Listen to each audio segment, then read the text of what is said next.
Chico and the Man will not be presented this evening, and the Rockford Files will be seen 1 hour later than normal, so that we may bring you the following special program.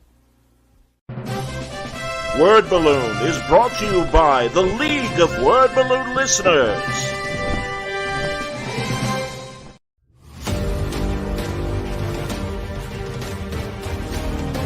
I'm Alex Ross. The two pieces are sort of a type. They're both kind of recreations of artwork that existed in the 90s. In fact, this piece here for the Avengers is in most ways a recreation or a tribute to George Perez's poster version from the mid-90s, where he did a shot that featured in it a figure of Captain America that was very similar to what I've done here, positioning of the Vision or positioning of Hawkeye, and I believe a few other elements are very similar to that piece, and it's consciously so. I was building off that inspiration, but I kind of refitted my design to fill out bigger shots of the figures so that I was making a wider composition and getting in a lot of the same characters, but still not quite as many as what George himself did, because George's thing was always to try and get in the maximum amount of content into pieces that he did.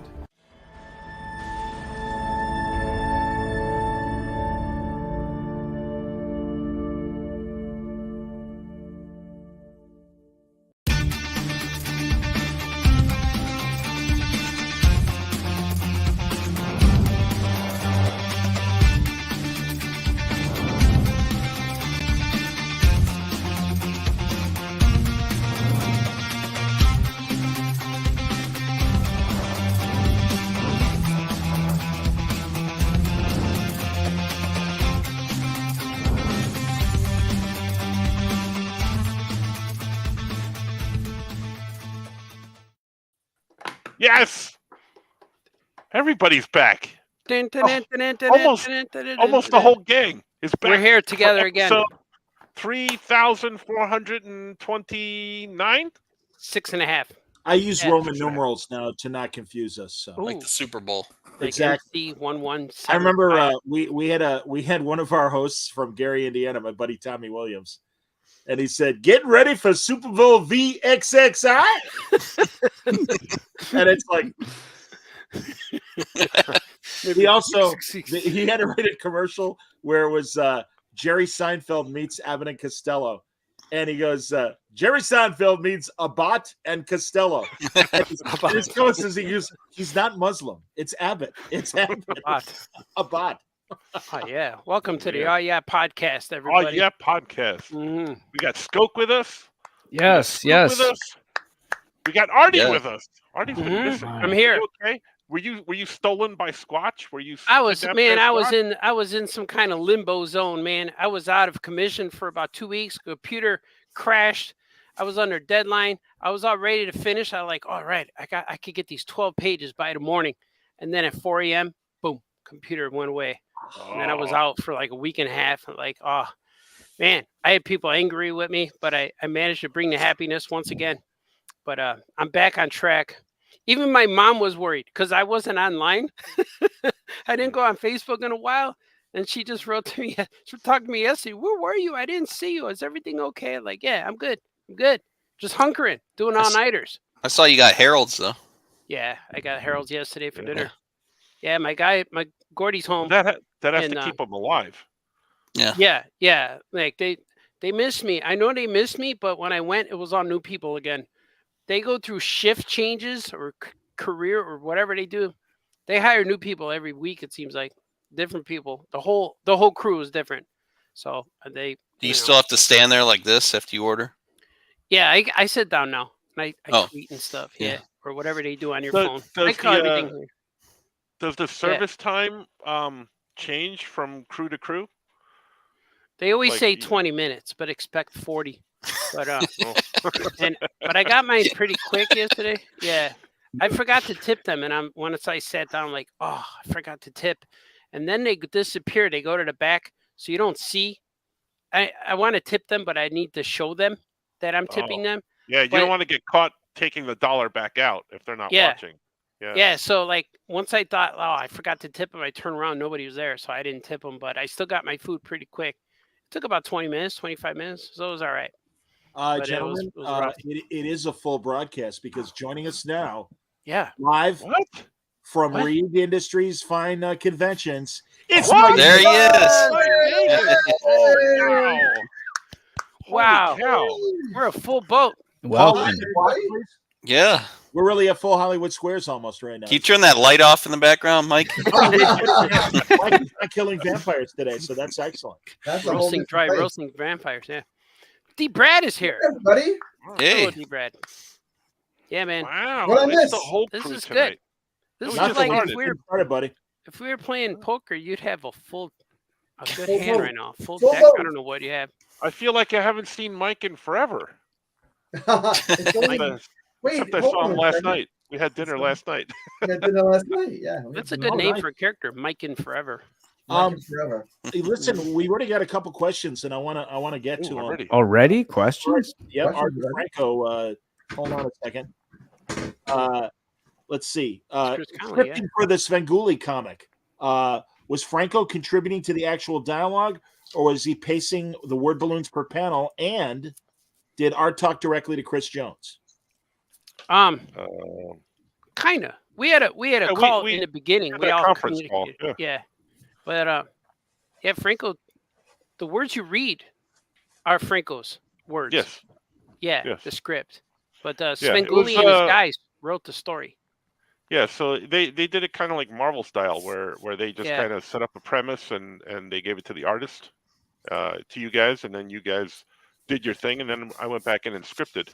Yeah, we knew what to do on every page. Like the one page, I like, all right, he does this, he steals a car and kills the robot, and I had to draw that. And then, but when I drew the pages, I wrote dialogue on there too. And Dan DiDio said to do that. I was like, Dan, I don't know what these guys should do. And then I asked him if I could write that. And then when I would send it to Franco, and then he would take my stuff or tweak it or whatever, use whatever, and then it made it into the book. So I like. Yeah. We had like 6 contributors, and at least 5 of them wrote. So it was pretty cool. It was Yeah. It was fun. I was happy with the way things turned out, and I was nervous because I thought these guys are TV comedy writers. They're gonna want to change all my stuff. Even though I was proud of what I wrote, I'm like, oh, these guys are gonna change it. But that that's the business. I'm aware of that. But surprisingly, the Svengoolie himself only changed one joke, and he added to it. He said it'd be better if it ended like this. I like your ending, but end it like this. And I was like, oh, cool. So yeah, all those are all that is my stupid humor. And they didn't really write a script. They wrote gags. Yeah. And it's kind of like they were writing gags. It was almost like I could see it as a Saturday Night Live skit or just his skits. Yeah. On the Svengoolie. That's where they kind of wrote it like. Yep. And They were most of the jokes were under, yeah. They were very happy with the way the book turned out. Yeah. Absolutely. I talked to Rich and Jim, Svengoolie's producer, and Rich cool. Close. And no, they're good. They're ridiculously nice to me every time I talk to them. And yeah, they really love you guys and are very happy with the way the book turned out. It felt like Svengoolie. It really felt like like an episode. Yes. And Jim Roach really liked. He came and saw us in San Diego, and he was telling us stories, man. And we were all crying, like at the end of his stories. Like, man, it was real touching stories, but they were good. They were good stories. So he was really happy with it. So hopefully we get to do another one. That would be cool. And you had a great event at the store. I mean, you guys probably talked about it since I've been gone, but you had Rich come to the store and sign and everything. That was pretty good. That was fun. I was there for that. Yeah. Did he come to Did he come to New York too, Francis? No, it was just Chicago. Yeah. But I was going to say it's just real weird now because now both Svengoolie and Jim they constantly like stuff on Facebook and comment on it. It's weird because I'm like, I'll put something up and Svengoolie's like, oh, that's really cool. I like that. And I'm like, why is Svengoolie talking about my stuff? And how is that possible? Yeah. So it's kind of cool.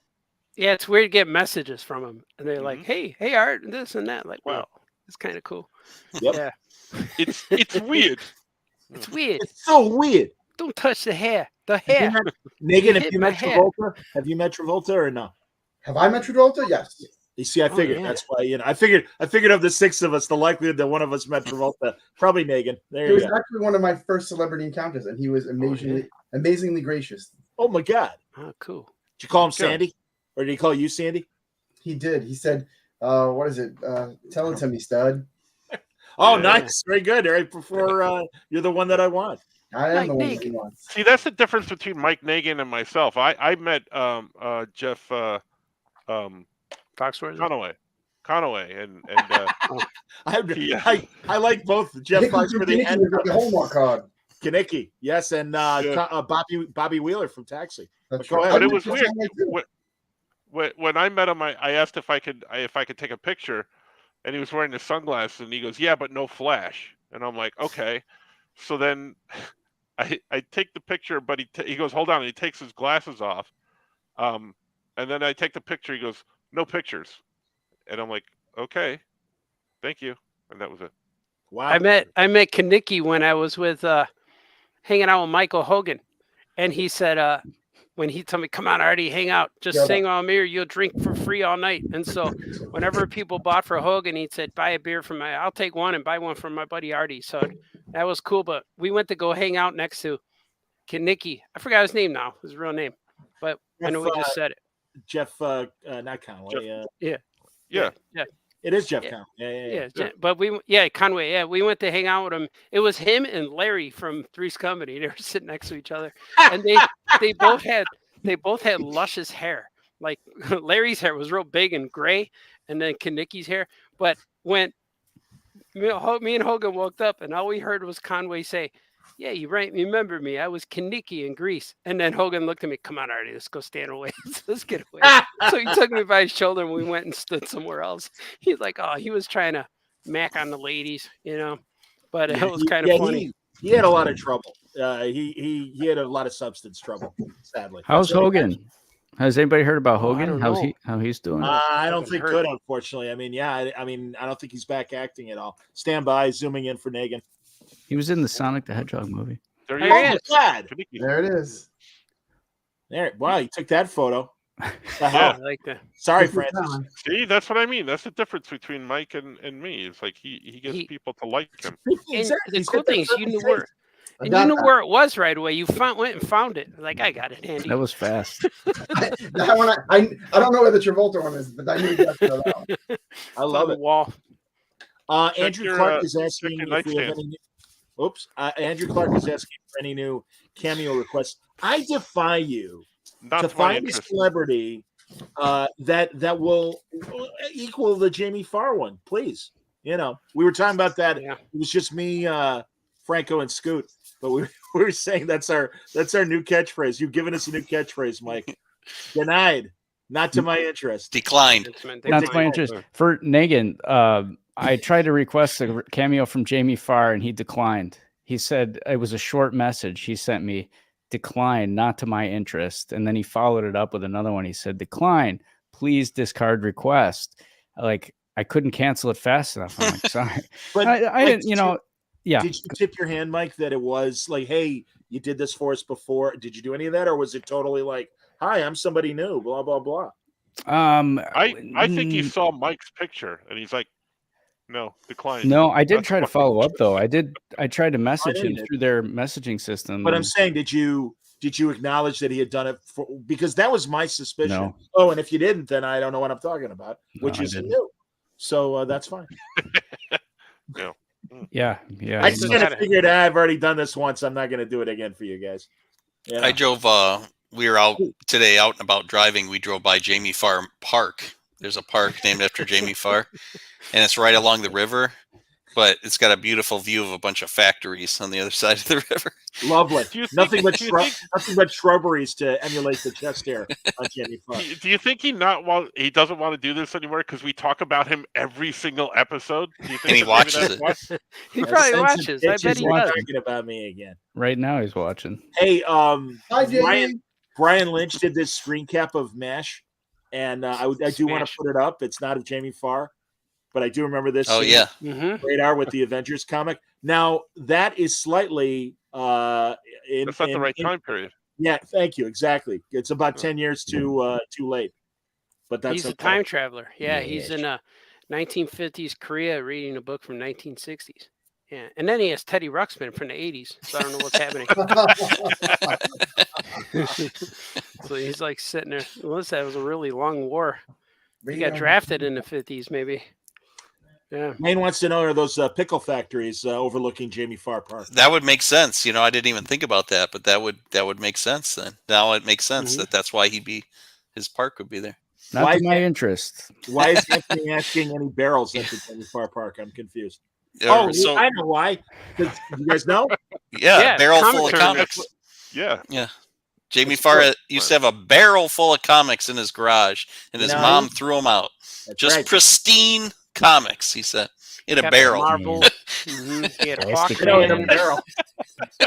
How pristine were they if they were in a barrel? My uncle Tanous used to make illegal liquor in those days. I don't know if you Well, know that's this, probably but what kept them. That's probably what kept them preserved with the alcohol in those things. Booze. Fermented, yeah. It's been proven that barrels are the best way to keep comics. I don't know if you read that already. That's the best way. Yeah. It's a barrel of comics. Yeah. Why don't comic shops store them like that? Right, Why do exactly. they have those Buy long a white barrel. boxes? Just get barrels, guys. Barrel. Come on. We got to tell Barrel Broken to convert everything over to barrels.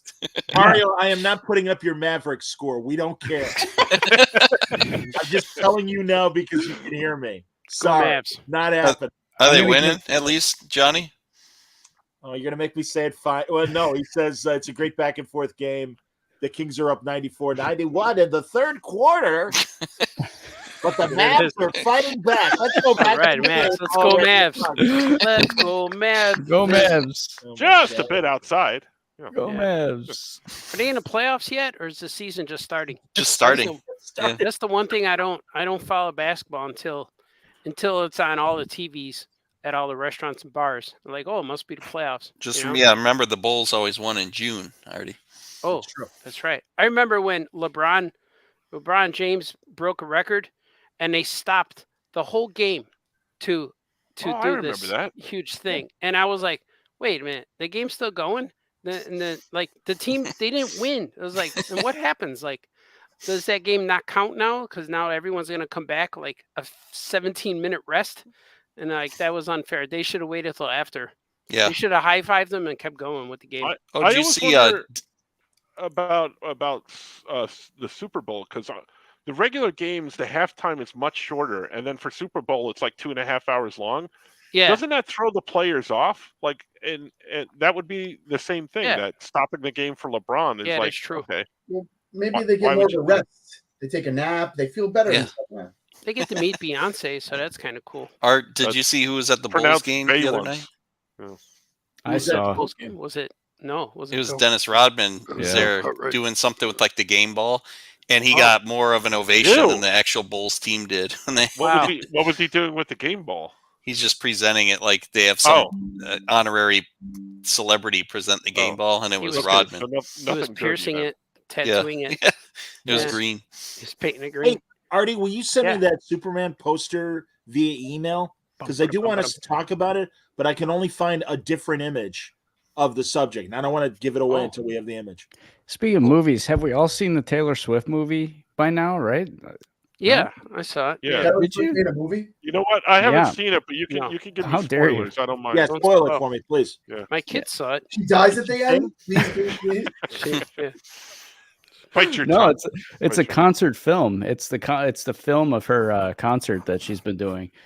It's in theaters. It's about 3 hours long. I just saw it last night. It was I was fantastic. going to say, Really? full disclosure, how many times have you seen it? I've only seen it once. I've Oh, only seen it once. I saw it this late because it's been out for a couple months, but I was trying to avoid all the people dancing and singing during the movie. I don't know if you Oh, heard yeah. about that. Yeah, you People want to do sit that. down, relax, and watch Were it. you know? Yeah. were you successful or I was Were you successful. successful? He was dancing and singing. The people behind him So were like, "Come on, sit down." you don't want to deal with all those dancers, and you would just wanted to sit there in your trench coat and watch the movie. All I that was riffraff. by myself, just dancing in my seat. I was imagining. I actually was thinking of Johnny and his 4DX Oh, experience. yeah. That would have been good for this. That would've been- Shake it off. The fl- Shake it off. Take it off. The Flash, right, Johnny? Is that what it was? Yeah, it was The Flash. Absolutely. Bad blood. My kids, my daughter and her friends went to see it. and we were somewhere. We're in New York or something. They kept sending those videos. Oh Yeah, yeah, We that's were right. at the show. Yeah. Remember? Was Well, it New York? when I was Baltimore at- or somewhere? when I went to the Skokie store, Svengoolie, I bonded with Audrey over our knowledge of T Swift. Yeah. She still talks about you, like, Yeah. And I said, he doesn't just like Taylor Swift. He's not just a fan. He loves her. He Swiftie. loves. So she went. Well, we all love her. No. Skook wants to fall in love with her and get old with her and make babies and go to sleep. Listen, like, that's she not Go to sleep. that's not happening. No. Travis Kelce of the Kansas City football team is in the picture now. There's still Yeah. percent though. Like, Anybody notice? videos? I mean, am I the Yeah. only one? Yeah. No, they But play it tomorrow happened- night, Monday Night Football. So Taylor might be there. You never know. yeah, but they're I just happen to- dating. There's still a percent. There's no marriage involved right now, right? Have you seen That's those true. videos Still of percentage. the wives telling their husbands how much it's elevated the game of football because she's dating that guy now, and the husband's like losing their minds over this thing? Yeah. Those are hysterical. Those videos. Yeah. I was flipping by Fox, their morning show, just flipping by, I swear. But they happened to be talking about the relationship, and one of the guys didn't believe that it was a real relationship and that it's all PR for both of them. And it's like, Taylor Swift doesn't need the PR. No, And- she likes football. Kelsey, whatever his name is, who cares? I guess it elevates him, I guess. Yeah, I Yeah. didn't know who he was until this. Uh, Wayne wants to know, he says, I'll be at Godzilla -1 in a few weeks. And yeah, Anthony asked if I saw Taylor in 40X as well. So no. 40X. I want to go. Well, He's gonna there's be at still what, time. Godzilla? There's What's still he time. doing with Godzilla? Godzilla -1, is that a Japanese movie? I don't know. It's a new movie. I don't know why they call it -1. It's Well, I probably a know. plot I device. mean, and Wednesday, I'm talking to Matt Fraction, who I just thought was writing on the Monarch Godzilla Apple TV show. He's one of the showrunners. Oh, I was very saw- impressed. Me and Chucky were watching the first couple episodes, and I'm like, we gotta watch for my guy. We gotta see the Chucky. credit. And then Yeah. executive producer Matt Fraction, like, there it is, there he is. That's Yeah. Matt. I know that's him. cool. I saw them; they were pretty good. But as my mind wanders, as I'm afterwards, like I start thinking about different things about like what would I do in case Godzilla attacked? Like what would it feel like, or do the ocean level rise with the amount of urine that it expels? Yeah. Mhm. Does it drink salt water or It's regular always water? warmer on Godzilla. Hmm. Right? Like yeah, like that would be a big warm area.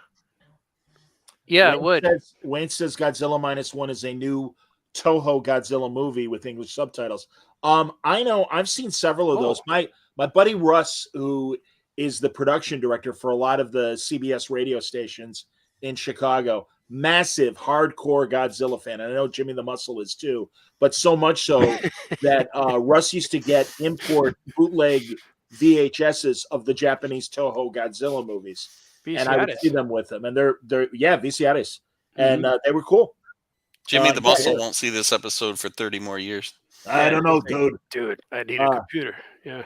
What about is the Godzilla digital like the last one with King Kong, or is he like a guy in a suit? Well, I know in the past the Toho movies were people still in rubber suits. Philip Buck says it's the new Japanese Godzilla movie -1, referring to Godzilla bringing Japan even lower than it was at that point in history. All right, then. So I thought maybe just one guy gets killed. So I'm is sorry we he lost one. -2? -1. Yeah. No, Raymond Burr will not. AI Raymond Burr appear. That'd be fantastic. They got to get the camping shorts right in the I'm original. Raymond Burr. Yes. Hello. All I right. need 4 seamen to join me. No, not you. That other guy's better. Porter wants to know: did you just reveal your kaiju pee kink, Francis? Well, no, these are things I wonder. Do ocean levels rise every time he takes a piss? That's what I need to know. What if Did you see? Has anyone else watched the Monarch TV series? Yeah, I did. That's what spawned all this stuff in Well, my head. What I Like, love what is if Godzilla is just the klutz, like falling into bridges and stuff? Because he's always underwater, but when he gets on land, he's always like trampling stuff. with that. I hope this isn't a big spoiler, but in modern day, they do have like warning signs, like you see street signs of Deer Crossing or whatever, or Godzilla Crossing. And it's not Godzilla Crossing, but it is like this is the direction Tornado to tunnels, the yeah. underground, the safe spaces if Godzilla starts an attack.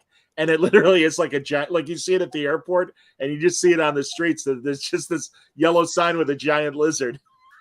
Caution, Godzilla Crossing. Did you guys see, like, there's this hidden Godzilla book at the comic shops that nobody knows about, that it's a rated R, possibly rated X comic, but it's on the shelves with everything, and it's called Kaiju. I don't know if you guys know. Like Kaiju, like kaiju? Yeah, like kaiju book called Kaiju. And I'm not lying about it. I was looking at it, and I'm looking at this. Sounds like an anti-Semitic comic book as well. But yeah, and I remember we had it at Skokie, and when I went to Muncie, it was with all the kids' books, because I discovered it at Skokie. I pick it up, it's like a Godzilla book. I'm like, oh, this is cool, because it looks like that Pacific Rim with the monsters fighting robots. So I look in there, and the monster, who's the Godzilla monster, there's a reason why it's called Kaiju, because the monster has a very large kaiju, and he pulls it out and destroys buildings with it. He humps battleships, and you see it it's like it's rated X. And I'm looking at this, and I showed Joe, like, hey man, look, this is on the shelf. Like, who's buying this? And he went, oh my God. And so it's like I think it's a mini series. Maybe the issue 3 came out, but then I went to Muncie, and I had him take all of the books and move them. I told Christy, I said, just take a look at this book. And so it's like the big Godzilla monster is having sex with everything, and he's just trying. And the last book was very pornographic with humans doing things. So I don't know who wrote this. I don't know if it's a Tim Seeley book. I don't know if it's an Eric Larson book. I don't know who wrote it, but it's definitely, I think it's Image. But yeah, there's especially, yeah, it's funny, but it's not. It's definitely not all. Oh, I didn't know that. Jesus, yeah, two man. of our friends make this book. Yeah, it's Jerry Duggan and Scott Koblish. Yeah, oh, wow. yeah, that's right. I knew who that did it. Yeah, but it's pretty funny. But it's a hidden porn book with monsters that is on a shelf that isn't the disguise of a mainstream comic book. So be careful to all the parents out there with the kids when you bring home a Kaiju book with your little daughter who likes Godzilla. They're going to read this, and you're going to say, wait a minute.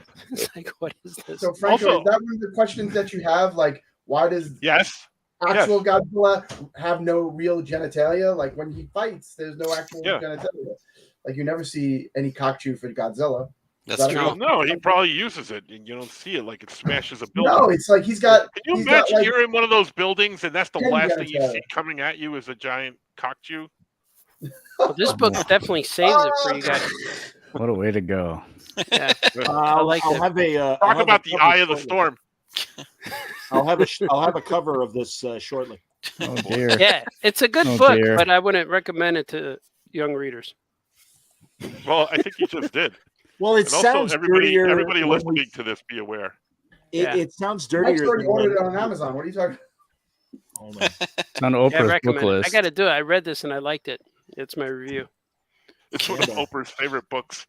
Yeah. It's on her list. Recommended Oprah Winfrey. Da Vinci Code and Coxzilla. What is that? What it's called? Yeah, close enough. Kaiju. Kaiju. Sorry. Yeah, that's what it is. Godzilla's better, I think. Yeah. Jilla. And on the 19th of November, 2023, Kaiju officially enters the dictionary for all podcasts. Yeah. Never and ever. Yep, this will be, you're right, Mike. This will be one of those reoccurring things. Oh boy. Wow. That's one of the covers. That looks like Power Ranger-ish. It's like more robotic. Then when you read it, man, it doesn't read as dirty as it sounds when you say Kaiju. No. You know? And it looks like core. It looks like Korju. You know, like, or Korsu. It's like Phantom. It's hard Force to read. Yeah, it's weird, man. I read that, and the last one had humans fornicating. So I don't know if you're. Well, now I'm mad because I've been trying to get Jerry Duggan back on the show for months, if not years. Koblish was on recently, but still, well, now you know why? Because he's been busy doing Godzilla porn. Yeah, doing Kaiju. Who knows? Let's get Jamie Farr in the adaptation. I was waiting for a big monkey to show up, and he never did. Yeah. Crazy. That'd be Kong Ju. Attaboy, Artie, you sent it. Thank you. All right, I'll have it shortly. Yeah, man. The image, the Superman image that I want to talk about. Yeah, bump it. Because this was real. Bump it. So you know, I bet Chucky would like that book. Now that we have a lull, Scoot and I witnessed something wonderful, and we haven't told the story because we wanted you to tell the story, Artie. Oh yeah. Of you and meeting a special celebrity. Oh, in Cincinnati. Yeah, Vincent D'Onofrio. Yeah. For years I had these. Oh no. For years I had theories around Vincent D'Onofrio. I had questions for this man, and there's a few questions I still didn't ask him because I thought like I was Costanza, had to go out with the high note, and so we saw him at Cincinnati.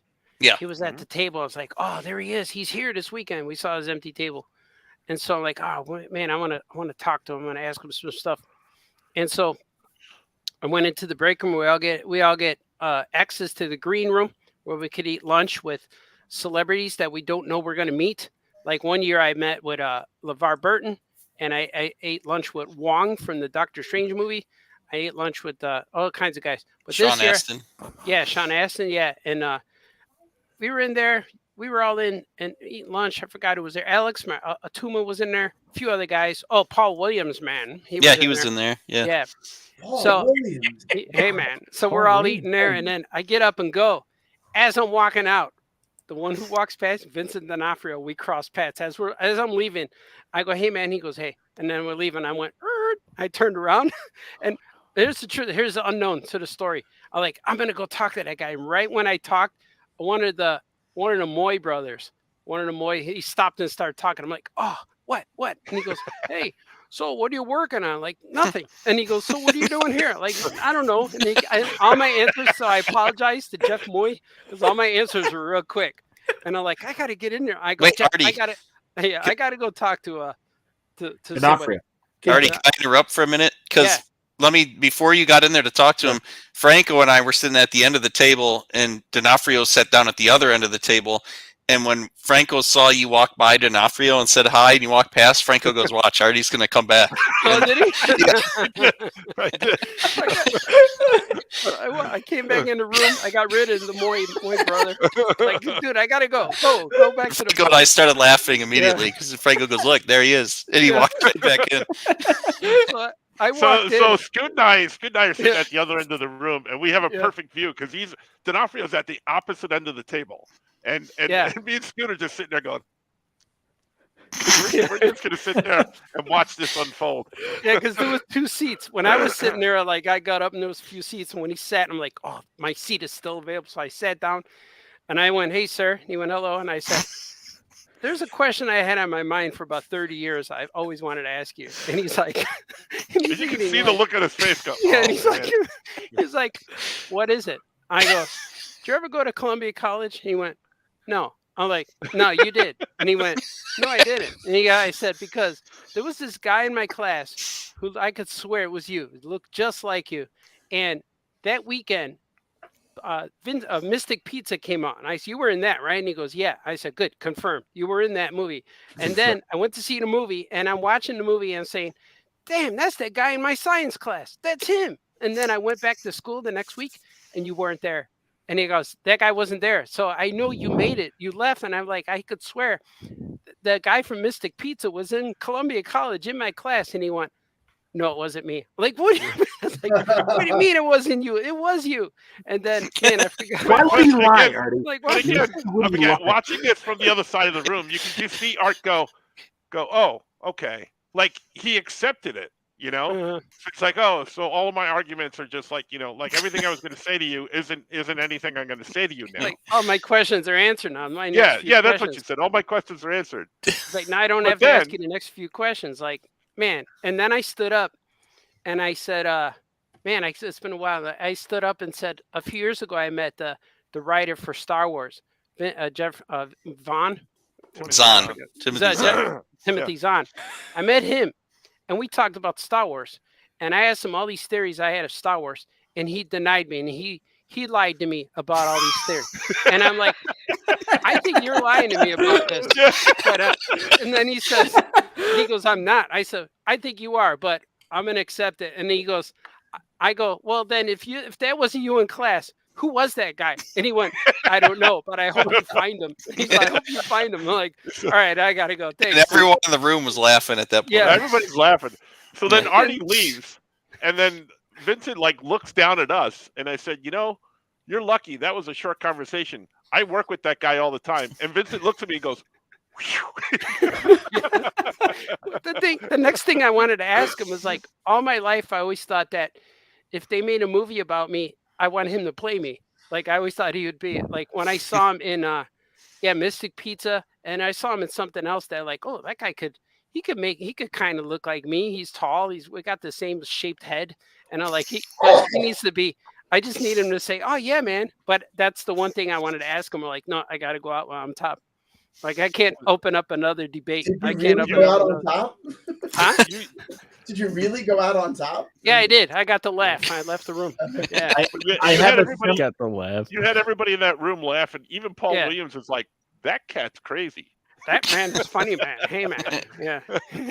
I had a similar. Sound like Sammy Davis Jr. Yeah. Wait, Paul Williams, like Rainbow Connection? Paul Williams? He was there. Yeah, we were sitting right next to him. Scoot and I were sitting right next to him. Talking. Yeah. Wow. Yeah, he was in there. Yeah. Voice of the Penguin in Batman the Animated Series. Virgil from Planet of the Apes. Yeah. Yes, indeed, Virgil. He said to me, he goes, man, I'm really tired. I'm like, how can that possibly be? I haven't seen you do anything all day. And he laughed. And he goes, that's pretty good. I'm going to use that. Mm-hmm. So I love it. I wrote material for Paul Williams. And Alex was in there. Tuma was in the room too. So I'm glad he got to see Tuma me. from Black Panther. Here, I'm going to zoom in on Artie so people can see that Artie has his Zatuma picture. Yeah, right there. Right there. Yeah, he's always there. Man with the long hair. We call that the smolder.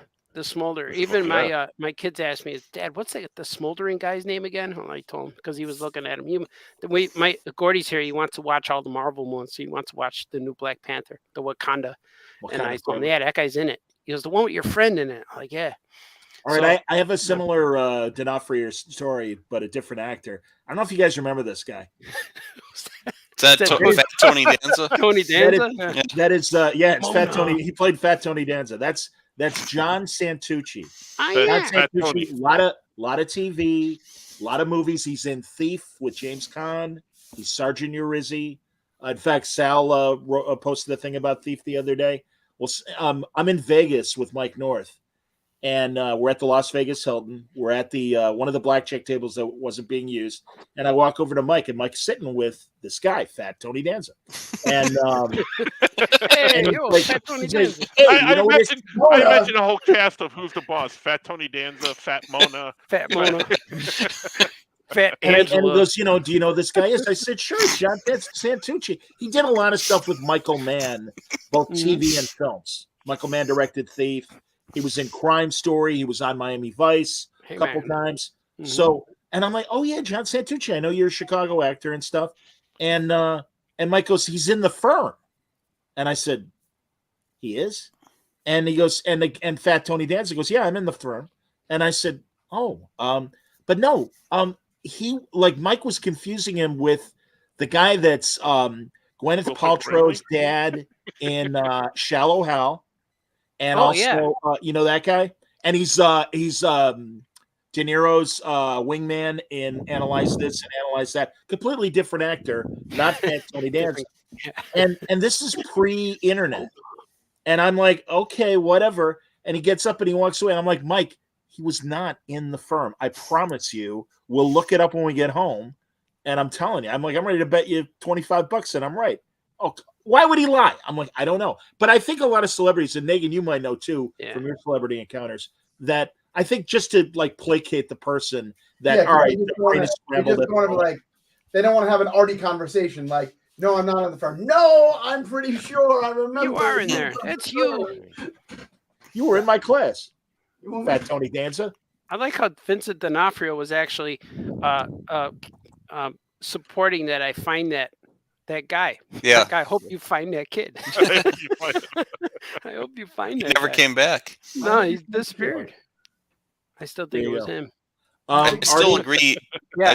I'm still on Artie's side though with the Timothy Zahn hot chocolate story. I still think you're right about that one. Why would you call something hot chocolate and it make me think of Earth? And say it's from my home planet and we had hot chocolate. Everyone reading it's going to be like, oh, he's from Earth. Oh, Billy Lando's from Earth. And I always thought it's either Chicago or Detroit because just Lady Sings the Blues and Motown. And I think Chicago. Malt liquor. Yeah. Bell bottom. Yeah. Bell bottom. I've been seeing a lot of custom figures of Lando customs, but they take the Lando head and put it on a suit, a body with a suit, and it's Colt 45 custom figure. And it's just Billy D. Williams custom. So I want to find a Mego. Do they have the beer head. can? Yeah, they make it. Yeah, but I want to make. I would just want to make a Billy D. Williams custom Mego. Oh, look! I got no. I don't have the Billy D. Williams, but I have this great custom. Look, can you see it? Stand by. There you go. Wow. Oh, that Amber Elvis. I like it. That is a good one. Thank you very much. Thank you very much. I just saw that Elvis movie. I saw it last night. Priscilla. Did you guys watch that? Yeah, I saw that. Yeah, the new one. No. The new Elvis movie or the Priscilla one? Austin Butler. From last year. The one with Tom Hanks in it. There's a new Elvis. There's a Priscilla movie that's out in the theaters now. Yeah. Oh. Yeah. But directed by Sofia Coppola. It's quite boring. Who plays Priscilla? Newcomer? Like Austin Butler, I guess. I don't know. No, I don't know who it was. The Elvis was pretty good. I saw it yesterday. I heard a lot of bad things about it, and I guess that's why I liked it because I was told it was bad. Yes, everybody else hated it, but you loved it. Exactly. Yeah, I didn't. It was good. I thought it was fine. It was the way it was. It reminded me of like Bohemian Rhapsody and those other movies lately that are, showcasing their life or whatever. But the only thing that bothered me was they had modern music in it, like when they showed montages, they did like an Elvis song but with a rap beat over it and had a rapper. Like, come on, like it wasn't of the time. Yeah, you're right. They're showing like Napoleon opens next week, the new Ridley Scott movie. Yeah, and in the commercial there's like rock and roll music in it, and I'm like, yeah, that totally throws me off. Like that should not be in there. It feels like it feels like it's Xena and Hercules territory. Like it's that kind of feeling. Yeah. Like you have that and making it a cool show that's set in like 100 years in the past, but it's not. Remember the Heath Ledger Knight's Tale movie? Oh yeah, that too. But I like that. We Will Rock You and all that. Yeah, crap that sucked too. Yeah, I don't think anyone's gonna see this Napoleon. Who wants to watch that? Like I don't have any. Everybody's gonna see it because of Ridley Scott. Actually, it's really I'm not good. gonna see this. Stupid. Like why? Hey, don't crap on Ridley Scott. I did a TV show with him. Yeah, he's fine. But I didn't know that part. I just saw Napoleon. Oh, excited. I'm going to take the family. Hey, kids, we're going to go watch the guy who played the Joker. What about Oppenheimer? Who gives a shit about Oppenheimer? Yeah, but also, Mike, you're right. But I think this is going to prove that Oppenheimer was an anomaly compared to Napoleon. And it's showing that 20 years ago, everybody would have gone to see Napoleon because it's a big, epic movie. Yeah, but the movie business has changed. Yeah, and they this is why I get frustrated with Coppola and Scorsese for everything's just a carnival ride now. They're not real movies, and it's like right. But television is much more sophisticated than it was 20 years ago. So lean into that. And TV is really good. Streaming shows can be awesome. This new Priscilla movie by Sofia Coppola was just a little bit too artsy for me. It was, and the interesting thing is, it's an Elvis movie. Obviously, no Elvis music, zero. Wow, I found they probably couldn't get the rights. Oh, maybe. It's probably an unauthorized movie. Yeah, I was watching Stern interview Dolly Parton, and I didn't realize, and this is kind of a well-known story. Oh, I heard that too. Yeah. Mm-hmm. Her song "And I Will Always Love You," the Whitney song, that obviously Dolly did it first, I think in the late 60s, early 70s, when she was still with Porter Wagner. But I guess Elvis and the Colonel really wanted the song for Elvis, and the Colonel's like, well, we get full publishing rights when Elvis does a song, and she's like, hey, how about no? In the words of Dr. Evil, and she's like, no, and he goes, well, okay, half, and she's like, no, she didn't. No. So she was really bummed And then I guess on the Stern interview about it, she said, years later, I'm driving around and literally didn't know that Whitney had made the song for The Bodyguard until she heard it on the radio. And she's like, I had to pull over. That was amazing. And she's like, and it was so cool to hear Whitney do it her way, as opposed to, because it's just, a country ballad. She knew Whitney was going to do it because they asked her permission for the movie. Kevin Costner called her and said Whitney's going to be singing it. Yeah. But she wasn't involved in any. She didn't hear it beforehand. She heard it when it was on the radio. Gotcha. Yeah. And she said she made a buttload of money off that. Yes, she did. Yeah, well, that's the real money is the publishing. More than what Elvis could have did. And do you remember Frankie Goes to Hollywood, Relax, and Two Tribes? Those great songs in the 80s. They were from Liverpool, and of course they loved the Beatles, but they also really loved Jerry and the Pacemakers. Great name for a band. That's a real band from the Heart Attack Squad. Yeah, and they had a big ballad hit called "Ferry Cross the Mersey." And they put it on the B side of either Relax or their second single, Two Tribes. I think it was Relax. And Jerry, who wrote the song, made literally like $1 million in royalties because, he still gets the credit, even though it's the B side. Yeah, everybody hit single and stuff. Yep. But yeah, he's like, no, man. He goes, that's a great song about Liverpool. We love the song, and we want to honor Jerry and the Pacemakers. They don't get their due, which is kind of cool. Did you guys all hear the new Beatles song? The Beatles? Yeah, what did everybody think? Now and Then. It was fine. Yeah, it was okay. Song. Yeah. I'll take it. I liked Free as a Bird and Real Love too. Some people didn't like those, and they didn't like this either. But I like those. I like Free as a Bird, although I agree with my friend Terry Hemmert from WXRT Radio, who when it came out, she's like, it just sounds like a funeral dirge. And it's like, yeah, but it kind of was.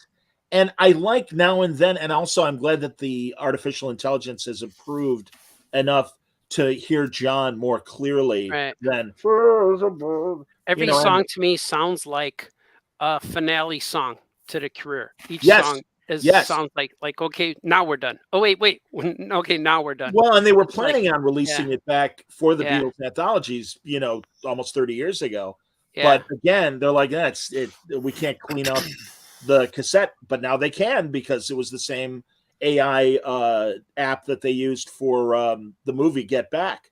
And I heard that more people heard the new Beatles song. It broke records, like the downloads within the 24-hour period or something like that. Yeah, it's like more people heard that than any other song at that quickly in that time period. It was pretty cool.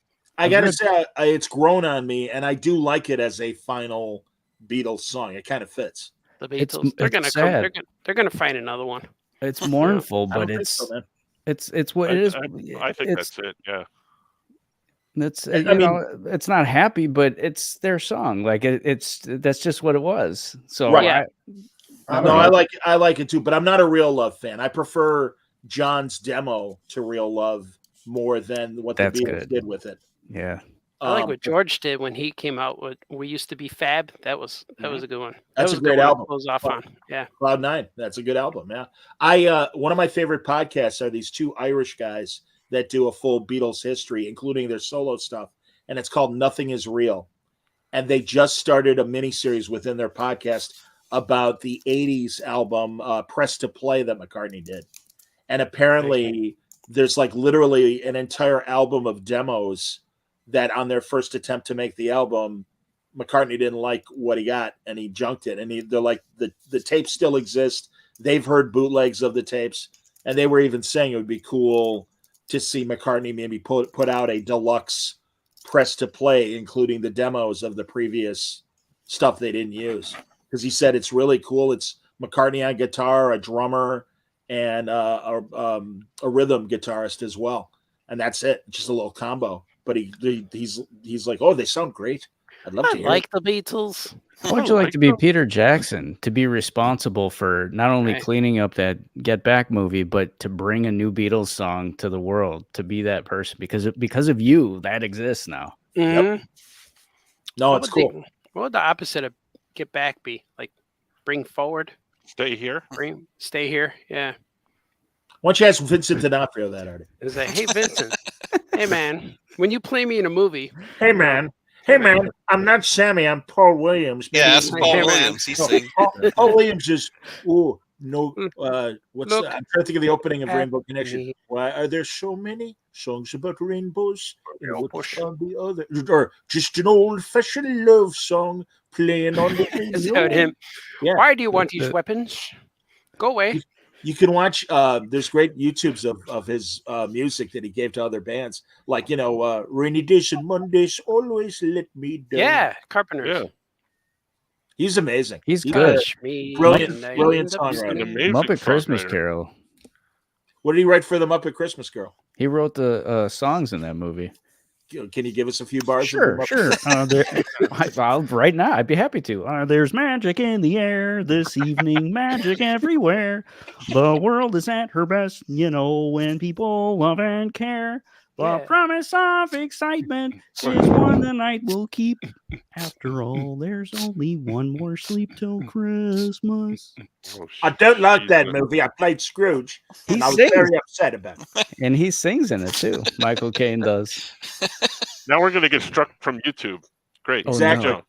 No, I don't think so. I think we're safe with the way Mike's saying it. Hey, Franco, remember a long time ago we filmed one episode where we're going to do a show where we talk about movies, and Johnny was Michael Caine the whole episode? Was he? Yeah. Did it ever get released? I don't know. I don't know if you guys did release it or not. That's good for audio. We reviewed a movie, and we're like, special guest Michael Caine. It was audio only, and Johnny was Michael Caine the whole episode.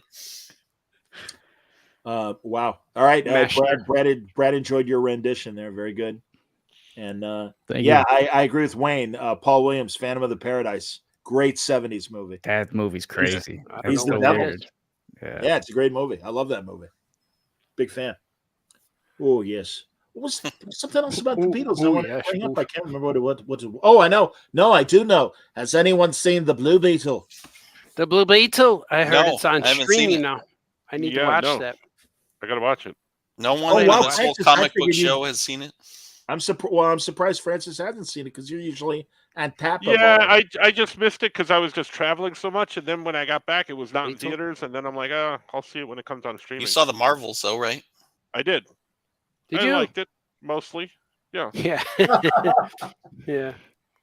I like Brie Larson. I really do. You're the only one. I think she is so wooden in her portrayal of Miss Marvel that I can't get past it. I'm like, the girl who plays she plays Captain Marvel. The girl who plays Miss Marvel, the young girl, she is amazing. She lights up the screen every time she's on. She's just so charismatic. She just steals every scene that she's in.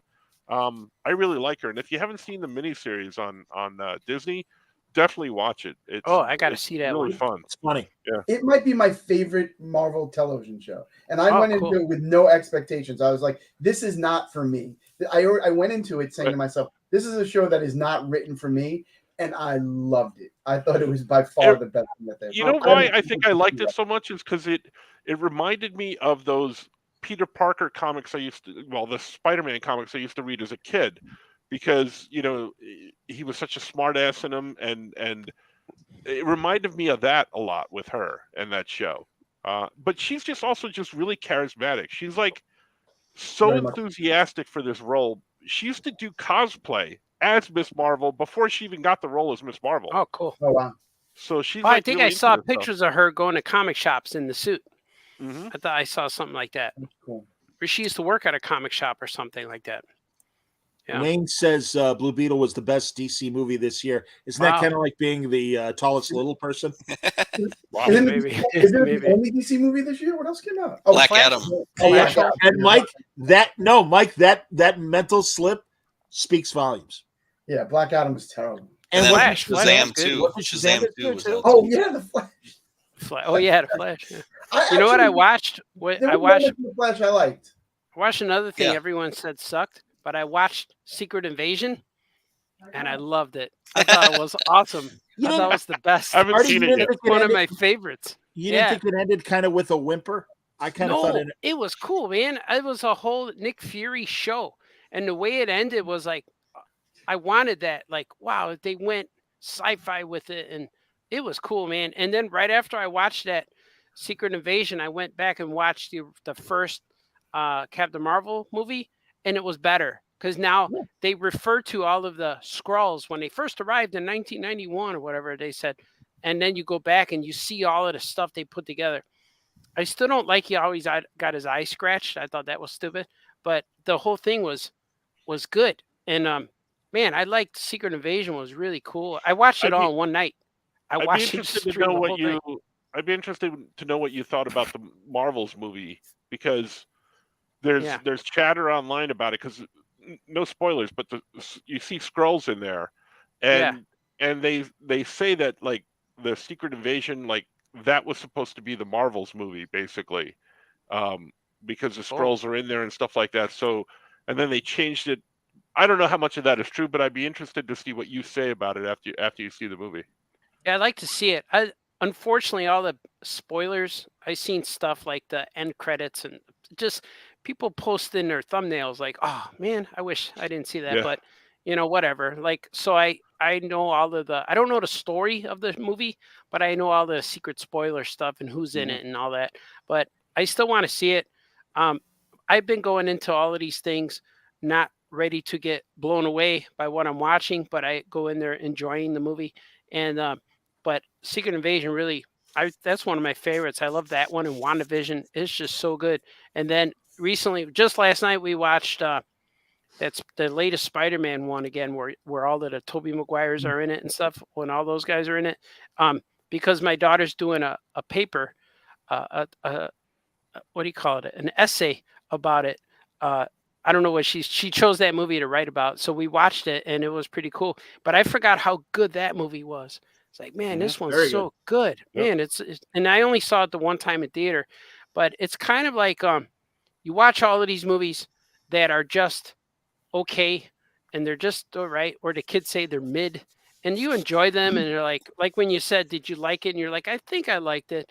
But then you watch like something old like Spider-Man 3.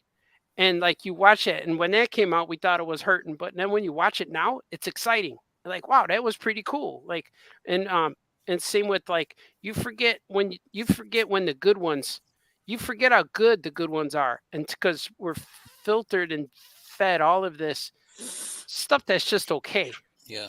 And then you watch it and like, yeah, it was all right. It was okay. And then you watch something that blows you away and you're like, whoa, that's how you make it a good one, man. Spider-Man 2 is still my favorite with Dr. Octopus. That one, that's a good one. No, that's a really good one. I also think because there was that big Variety cover story. Oh, is Marvel in trouble? Right. Blah, blah, blah. I think, and honestly, I'm going to hear what you guys think first. Well, if I may, let me say what I think, and then we'll hear what everybody else thinks. Thank you. No, honestly, I think between Iron Man and Endgame, right, we didn't know what to expect. We had 10 years of mostly good movies, and every movie's like, well, we don't know what's going to happen. Then after Endgame, all these Phase 4 and Phase 5 movies and TV shows, it's like, okay, we've seen the magic trick. Yeah. It's not as exotic, even with different superheroes.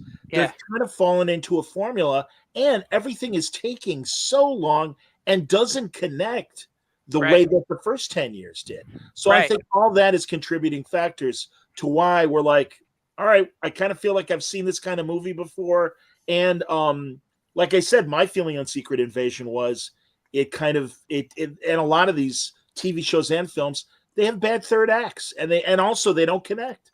So that's my thoughts. Everybody, a lot of these shows feel like the third act is rushed, and they got to come up with an ending. So that it's kind of like comics are written, like all the comics are written since we've been reading. They're written without an ending in mind. So they're story arcs, but the Spider-Man's story never ends. It keeps going. Same with the Avengers, never end. So with the stories with the movies, we're similar to that when Iron Man and Thor and where they all connect. But you get the whole story in like an hour and a half, 2 hours, and now they stretch it out for a mini series, which is 8 episodes or whatever, and it does kind of stretch it and dilute it a little bit. And half the time you forget what the story is, and you get halfway through episode 4 or 5, and you're like, all right, what are they doing again? Who's the bad guy again? Who are those guys with the red jackets? Stuff like that. You forget, and because it's not as tight, it's not as dense, and even with streaming, like I watched Secret Invasion all in one sitting. I watched the whole thing. I was working 8 hours and just watched the whole thing. but I can't pinpoint, I can't distinguish what episode was from another episode because it all feels like one long thing, you know. And that's the thing about binge watching. But the endings, I think, they don't stick. Like you said, they don't hit, they don't land. There's no, there's a connection, but you don't necessarily need a connection. But with Marvel Comics, you kind of do. I just bought a whole bunch of dollar comics at the Romeo Con. I was walking around, and one guy had all these comics for $1. So I bought 5 of them. Said, I'm going to give you $5. And I went and I bought all the books I bought are from like 1977 to 1983. And I have the Hulk, I have Avengers, Fantastic Four, and X-Men. We're all in there. And it was the Paul Smith X-Men were in there. And I read them all just over the last 2 days. And every one of these books references, like, there's like, I'm reading X-Men and it says, oh, because they saved Galactus, the Shire Empire says, you saved Galactus they're yelling at the Fantastic Four because they saved Galactus, and now they're enemies of the Shire Empire. So now there's going to be a war. And it was all cool because then that little box on the set, Louise Jones, she wrote on there, to see X-Men or number 234 or whatever, Fantastic Four for details. And like, that's kind of like what I think the movies are trying to be. But it doesn't really, I don't know. Maybe it's just the movies are doing good with that, I guess, but they're just not as exciting, or they're not as like, you watch Spider-Man with all the Spider-Mans in it and you're like blown away. And I guess you expect that. It's kind of like watching boxing where you expect the knockout. When there's no knockout, you're like, oh, it was all right. You know, you're waiting for that big finish. The Shire. The Shire. What are you going to say, Fred? I'm going to tangent for a second. Is it Shire? As a kid, I always thought it was Shiar. Oh, yeah, Shiar. Yeah. Did I say Shire? Yeah. You did say Shire. I was like, are you not talking now? Shiar. Louise Jones, isn't that Louise Simonson before she? Yeah, she was editing all these books that I was reading. Yeah, she edited X-Men. So I know you had a point, Francis. Say your point. No, I just said bullshit. You did not. I did. I said bullshit before. Come on, contribute, please. He was sneezing. God bless you. Best in the business. You're not going to say anything about the Marvel movies and how they are. Yeah, nothing to say about that. No, not really. I'm not mad at you or anything. I don't think I have anything to say. I think that they're doing okay. We just did the big crossover with the he's distracted Avengers by something. Endgame and stuff like that. Sorry, I was drawing. I know. The big Avengers thing at the end was a big climax, but now they're going to the next phase. I'm interested. I don't think they're ever going to go away because I think they're like westerns and they'll kind of always be around.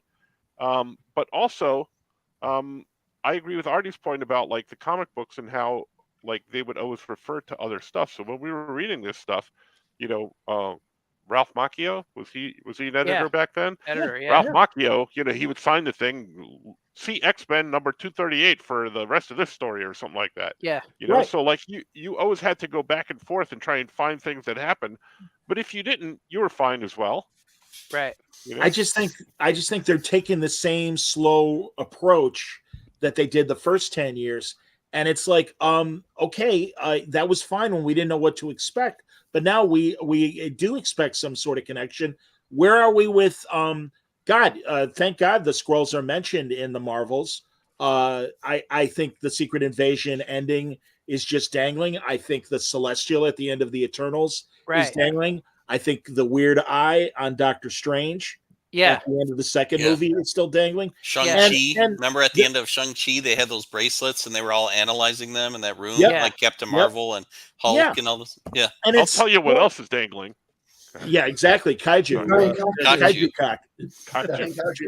Kaiju. There's definitely a lot of setup in these after credits that don't go anywhere. Like Hercules. Where's Hercules? We need Hercules. Yeah. Well, that's probably going to be the next Thor, hopefully. And then also remember, what was that? The real pretty actress showed up in the end of Doctor Strange as somebody. Yeah, Charlize. Charlize, yeah. Right, she's Clea.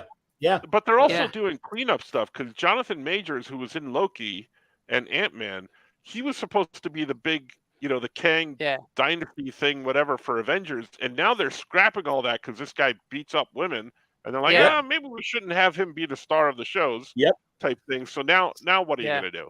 That could be an easily recast because Kang changes his appearance. Agreed. So that's what I've been that's saying gonna be too. an easy thing. And in the comics, King wears that blue mask anyway, so they could just put Well, that but mask. also you have Immortus and you have the Egyptian name that Kang had, and even Iron Lad for that matter. Ramatut. And he was also the kid from Young Avengers. I forgot. Right, Iron Lad. Yeah. Yeah. There's a bunch of possibilities you can do to still do the Kang story, but the general movie audience get that, like we're like, right, yes, and that's the problem. Like they're not spreading the breadcrumbs, and I understand some of the stuff was already in the can.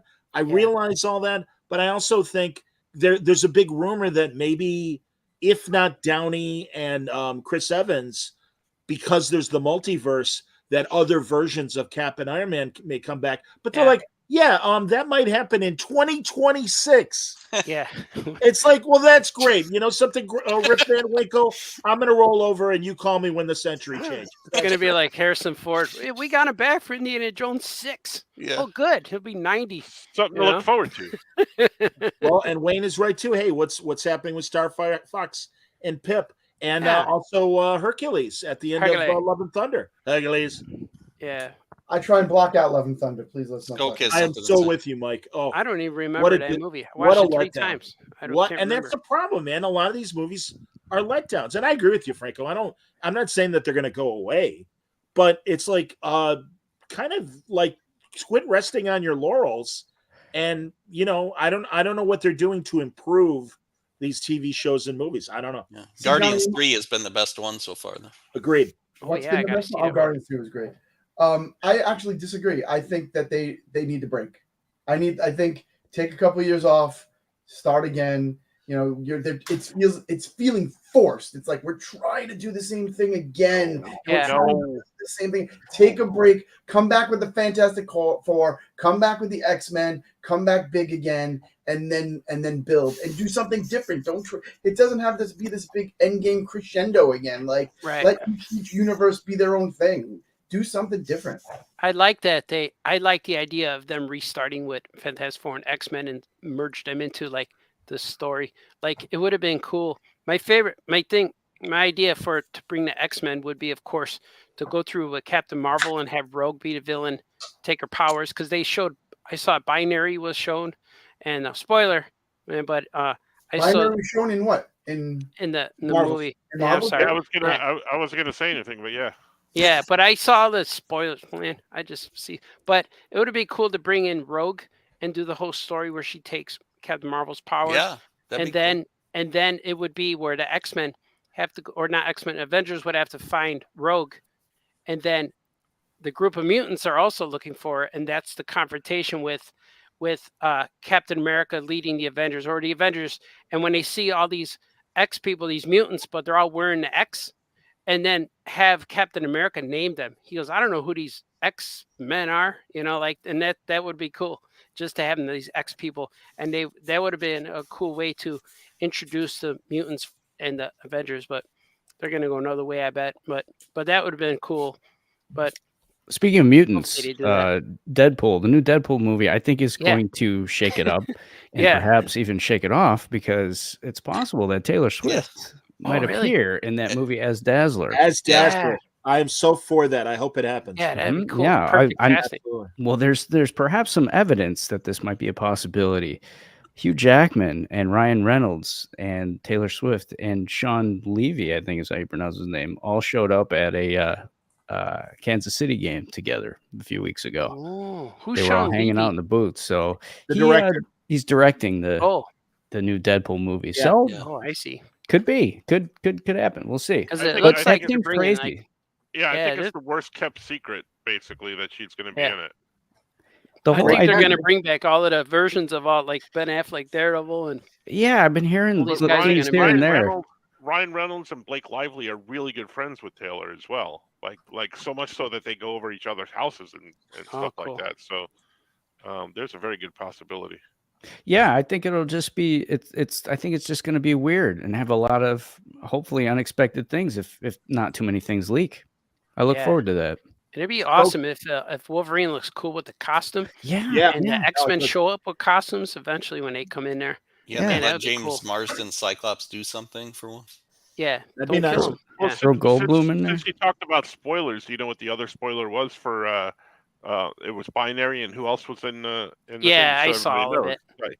Yeah. So yeah, I'm gonna say it because I saw it. It's Beast shows up. Kelsey Yeah. Grammer, his Beast shows up Yeah. at the end of the movie. It So was you're like, actually Kelsey Grammer? Yep. Oh, wow. Yeah, I think it was CGI, but it was his voice. definitely his voice. Yeah. Yeah, I think it was CGI, like the Hulk. Hello, Charles. Good morning, Yeah. Seattle. Hello. Go Niles. Anyone else? Anyone else salad and watching? scrambled eggs. Yeah. Anyone else watching the new Frasier reboot? No. No, No. it sucks. Frasier reboot? Yeah, they're doing it on Paramount. You know, I was really down on it the first couple episodes. I'm getting used to the supporting cast. That's what's missing. John Mahoney, Perry Gillen, Niles. all David Hyde Pierce, Miles obviously. isn't in it. They're not in it, no. And it's like, yeah, you really miss them early on. But I have to say, I've stuck with it. There's been, I think, 7 episodes. It's okay. Everyone else will grow on you. And yeah, I don't know. It's all Is right. Lilith in there? I was just gonna say Lilith does make an appearance, and Oh, they cool. did a really good job of writing her in this. I agree. She's funny. Yeah, I agree. yeah, they Wayne gave her wants some to know good if stuff. anyone there. has seen the Madam Web trailer. Yeah. The Yeah. Madam Web movie? I did. Yeah, I Yeah. don't know what's happening in the trailer. I've seen Yeah. it. Though. Yeah, I was confused by it too, but whatever. So the I mean, guy it's who dates It's just Leslie more Knope, stuff. the guy from Parks and Rec, Adam. Richard Scott, Adam Scott, whatever. Adam his name Scott. Yeah. What about him? He's Ben Parker. He's Uncle Ben? no, not Uncle Ben. He's Richard Parker. I think he's That's Peter's Peter's dad. That's Peter's dad. Something like- Yeah. Oh, really? Oh wow. Yeah. So these take place. So baby Peter's not born yet? It's before Spider-Man stuff. So like, yeah, I don't know what they're doing there. Now I think they're gonna it's screw up everything Spider-Man. yeah, Well, it's kind of that's weird. so- They're so look at- desperate to make a Spider-Man movie without Yeah, look Spider-Man. at the Mobius movie. I mean, Yeah. or Morbius or Mobius. Excuse me. Morbius. Morbius. Mobius Yeah. is from Loki. Thank you. Yeah, Morbius. Yeah, it's You know, You that know, would have been a it good would. movie if it wasn't a Spider-Man movie, like Art says with Fan Four Stick. That would have been Yeah. a pretty good movie if it wasn't a Fan Four Stick movie. I'm with Yeah. you. Yeah. It's, Johnny, I had to laugh earlier. Were you drinking out of your big gulp cup from your big cup club? There it is. Oh yeah. this There was, it is, Dunkin'. everyone. No, this Time was for a a swig. Dunkin'. Yeah, this was a Dunkin' drink, iced coffee.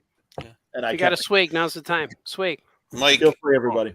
Johnny joined a big cup. What is it, Johnny? Your Oh big yeah, cup Circle club? K, Yeah. Oh, the yeah. 7-Eleven knockoff. I joined their points thing, so I can go in and get free giant 40-ounce drinks for free. Wow. Yeah. It's like a Coke it's like a Zero. Netflix for the Coke machine. Yeah. Yeah, Coke Zero for everybody. Yeah, Yeah. absolutely. How do you know 40 like ounce. all right, I'm here for my you gotta They give you a gotta they be give you a friend, buddy. reasonable cup, and you go, "Hey, I'm bringing." Okay, no problem. Oh, they give you a specific cup so they know when they see your cup. Hey, Oh. there it is. Woohoo. Father Good night. daughter moment, very Good night, nice. baby girl. We like it. We like it. How you doing, buddy? I got to put her to sleep, so I got to run. All All right. right, Mike. Good seeing you, bud. Thanks for coming on. Bye. You guys are awesome. Good night, ladies and gentlemen. See ya. Mhm. Fantastic. It's got a layer to rest. Oh, you got a new addition to the record collection. I certainly do. Let's talk about that. Oh yeah, let's see. Oh, What do no. you got?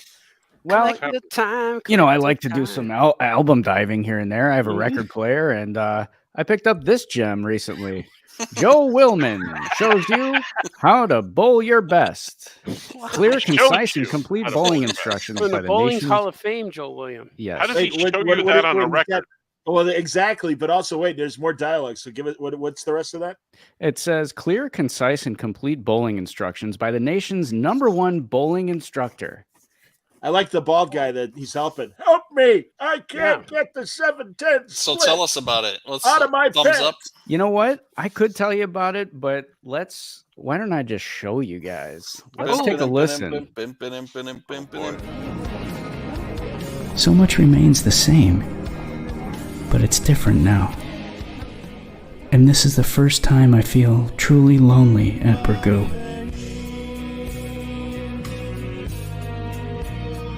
I'm no longer young, and the real community I experienced was back then.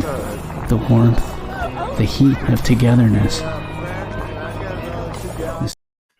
I'm sorry, Skoke. I didn't realize. I thought that was your bowling thing. I was gonna say, how do we get to the bowling from here? I don't know what your emo poetry thing has to do with bowling. What was that jug there passing around? Why don't we go back to the bowling? There's a lot of circle dancing. They got to bring that jug next time. Well, now I have to explain what that was. No. It's better if you know.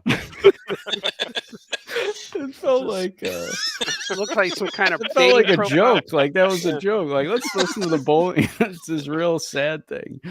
That was a student film that I did a voice in. DePaul student. It was his thesis film. He's been working on it for over 3 years. It finally finished, and I did the narration in it. So that was something I was going to show and show everybody. But you gotta let the producer know the clip we're showing, rather than just send it anonymously. We did talk about it, and I did mention I have the record that I'm going to play. I remember the bowling. I didn't know what the video was. So right. Hey, I got a video. I assumed it was for the bowling. That's okay. That's all right. Play the bowling, please. I love how this went. Anyway, this is good. I thought the bowling was going to be like some sexual thing that showed up in that movie or something. I still want to know about that green jug there passing around.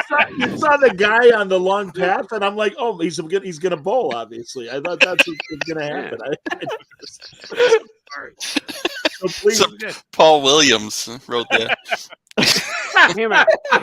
Well, when you hit that third frame after 2 strikes and you want a turkey, I'm going to set it up. Very difficult.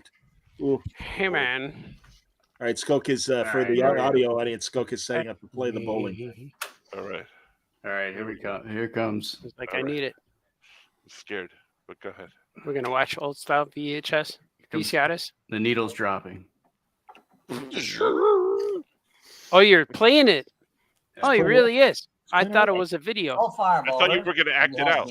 Start it again, because we got to hear this guy. The essentials of good bowling form. We practice stand, footwork, and develop the pendulum arm swing. Now comes the time to add timing, the factor that brings us up to the... Hold on. That was side 2. Hold on, we got to get side 1. I still enjoyed that. The introduction, you guys. I love this Dr. Lester Fisher voice. The suspense is killing us. That's 2 false starts. Here we go. I can't wait to bowl now. All right, needles dropping.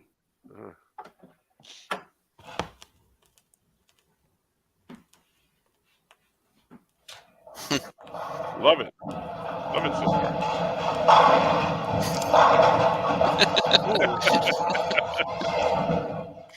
Here we are at the All-Star Tournament, ladies and gentlemen, where today's finest bowlers have gathered to battle it out for bowling's most coveted title and trophy.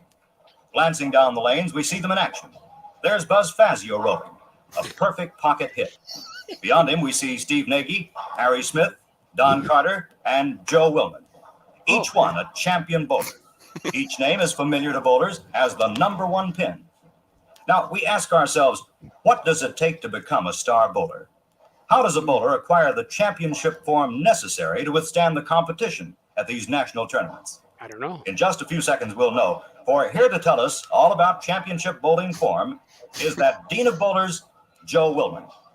Joe, a member of the Brunswick advisory staff of star players, has shot his way into bowling's Hall of Fame with a record unequaled or unsurpassed by any other bowler. And here he is, ladies and gentlemen, Joe Willman. How are you, Joe? Just fine, Ollie. Thank you for your generous introduction. Hello, bowlers. This is Joe Willman, like an elf. ready to join you in some precision practice of bowling form. He's standing on the bowling ball, real tiny. Have you watched star bowlers in action his ball. at one of the major tournaments Sounds like a Tom and or in Jerry a TV cartoon. match and asked of yourself, how do they consistently roll near or above the 200 mark? How can they be so consistent in making strikes and bringing in spares? Well, bowlers, you've already told yourself the key word, consistency. This is their secret.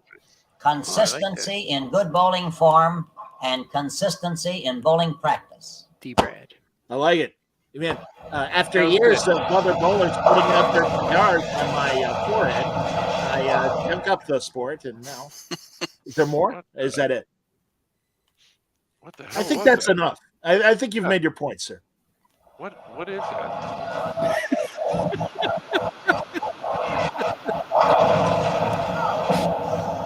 Hello. First, bowlers. So let's check out your bowling attire before we take up the stance. I'm assuming your clothes are loose and non-confined. Floppy pants. Naturally and easily. Now, about your bowling ball. In private lessons, my first move is to make sure the weight of the ball is not too heavy nor too light for the person using it. Check yours, bowler. Private Be lesson. honest with yourself when you ask the question. Does this ball feel too heavy for me? Can I handle the weight of it? If you have any doubts, the next time you're bowling, try a ball of different weight. One fact remains certain. If your ball is the wrong weight for you, you're already bowling under a handicap. Oh, my God. Let's take a close look at the fit of your bowling ball. Pick up your ball. Take your natural bowling stance. Grip your ball and swing it in a small pendulum arc. Swing it slowly forward and allow it to come back naturally. Just keep swinging it slowly. How does it feel? Does your hand feel loose and comfortable? Does the ball have that right ball for me feeling? If not, and your hand feels strained or cramped, That's then what there's she's asking something every wrong day. with your fit. My balls are killing Stop swinging the ball and let's check out your thumb and finger hole size and stand. Finger hole. Set the ball in an ashtray on a table or stand. Or my Now, head. An insert ashtray. your thumb into the thumb hole. Does it feel loose and comfortable? Can you insert and withdraw the thumb without any use of force? Let's make a more precise check on that thumb hole fit. Rest your bowling ball on the ashtray. Then insert your thumb into the thumb hole. Now insert your fingers into the finger hole. All right. Place your left hand on top of the two fingers in the finger hole. Now withdraw your thumb from the thumb hole. Can you do this with ease? Can you insert and withdraw your thumb without the use of any force? If so, it looks good, and your thumb hole is slightly larger than your thumb to allow for natural swelling as you bowl. Natural swelling. Now let's check out the span. Swelling. With your thumb still in the thumb hole and the ball still resting on the ashtray, lay your right hand flat we're supposed on to the be using a surface of the bowling ball? ball so Yeah. that your fingers extend over the finger On an hole. ashtray.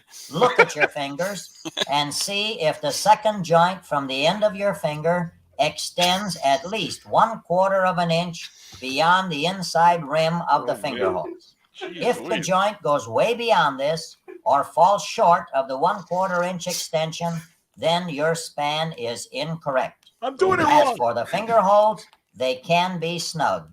Insert your thumb and fingers into the holes and then swing the ball in a pendulum arc. How does it feel? How does Any it feel? strain or cramping of the hand? If not, we're off to a good start. Oh, thank you, Beautiful. Mr. That's Wilhelm. beautiful, man. I like that scope. Listen to that before we did. Yeah, Scope, I if your like that. game doesn't improve by 20 points, then it wasn't worth the while of a You know purchase. your finger holes are swelling. Yeah, I'm gonna blame Joe if it doesn't work. If I'm Joe gonna bowl a Williams? 300. Is that his name? His name is Joe Willman. Joe Willman. Joe Willman. All right, I'm going to look him up and see what kind of accomplishments. See if he's still around. We get him on our show. Well, I mean, I hate to admit it, but I really do kind of know. All right, there he is. Hold on, Joe William. Joe Right, Willman. Joe Willman Bowler. Now on side 2 of this Keebler disc, Elf. he shows you how to bowl. He suggests using a flat iron, he says, to practice. Oh, And that's the what? technique he used is in this What are you graphic putting on the on your bottom. flat iron? Oh my God, he's from Chicago. Is he really? Let's get him on. Yes. And he's by the way, he's the bald guy with the glasses. He's not the guy with the hair. Man, really? All right, here we go. Let's see if Willman he's with on the- Cameo. I like that you need an ashtray. Yeah. So, where do I find an ashtray? I can't use this. Yeah, this is just use the thing in your car, the lighter in your car. Does it say, Coke, what year the album's from? Let's take a look. 1950. 1953. There's no date. Okay, well, he was Timeless. That's inducted 'cause it's into timeless. he was inducted into the United States Bowling Hall of Fame in 1951. Willman was the second man to win 4 Open Championship Eagles and the first with 2 2000 all-event totals. He was one of the game's leading instructors and analysts. He was an excellent radio and television commentator on bowling. Noted for his ability to play lanes, he also is famous for his ready grin and rapid gum chewing. He was named to rapid gum chewing. he was named to Bowling Magazine's first team All-American 1950 pro team. Oh, I like this guy. And it says here, Joe has taught more people the fundamentals of bowling than any other man. I believe it. Remember in The Natural, the hypnotist? But curable. Now I want to have you imagine you're in a ship at sea, gently rocking. Oh my God, that's fantastic. There was a humorous description that the record store provided with this album. I'll read it to you.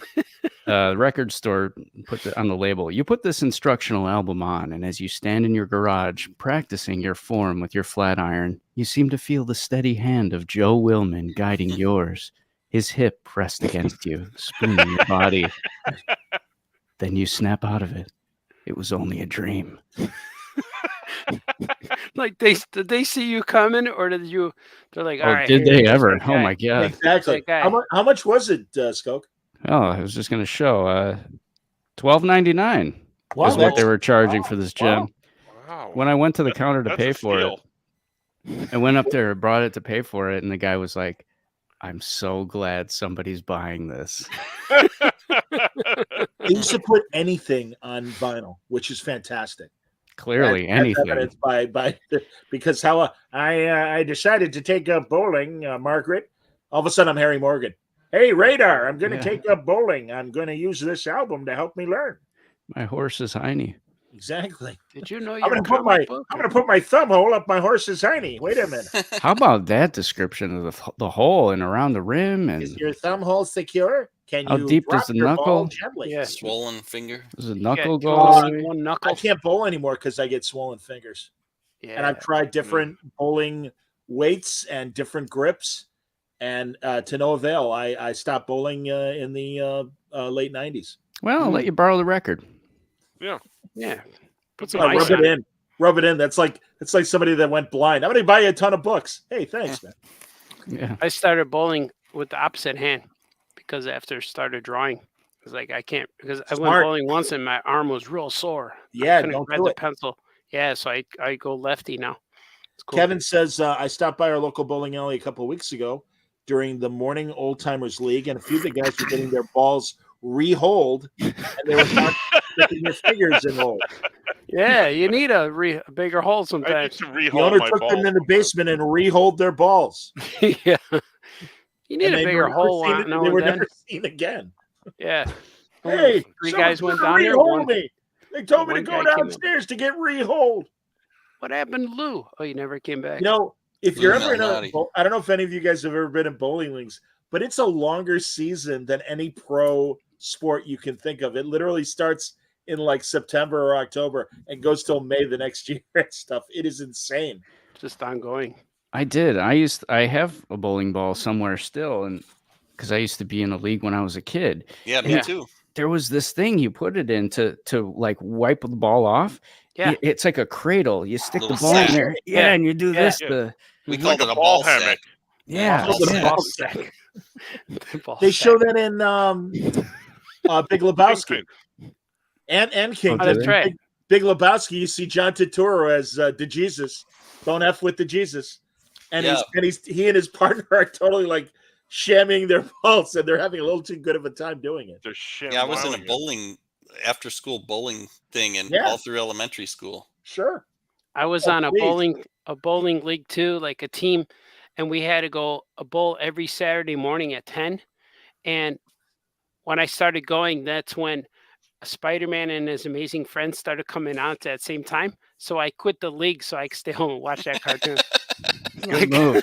Yeah, Good like move. I can't miss. I missed a few episodes, and I'm like, oh man. And my brother would tell me like, oh, Dr. Doom was on this one, and they showed this guy, and Thor and Loki were on it. Like, so I missed them. And then, until this day, Hold up, true believer. You're wasting your time bowling. Yeah, like instead of watching my show. Yeah, and even now when I see them on Disney Plus, I look at them and I still remember the ones I didn't see when they were live. Like, oh man.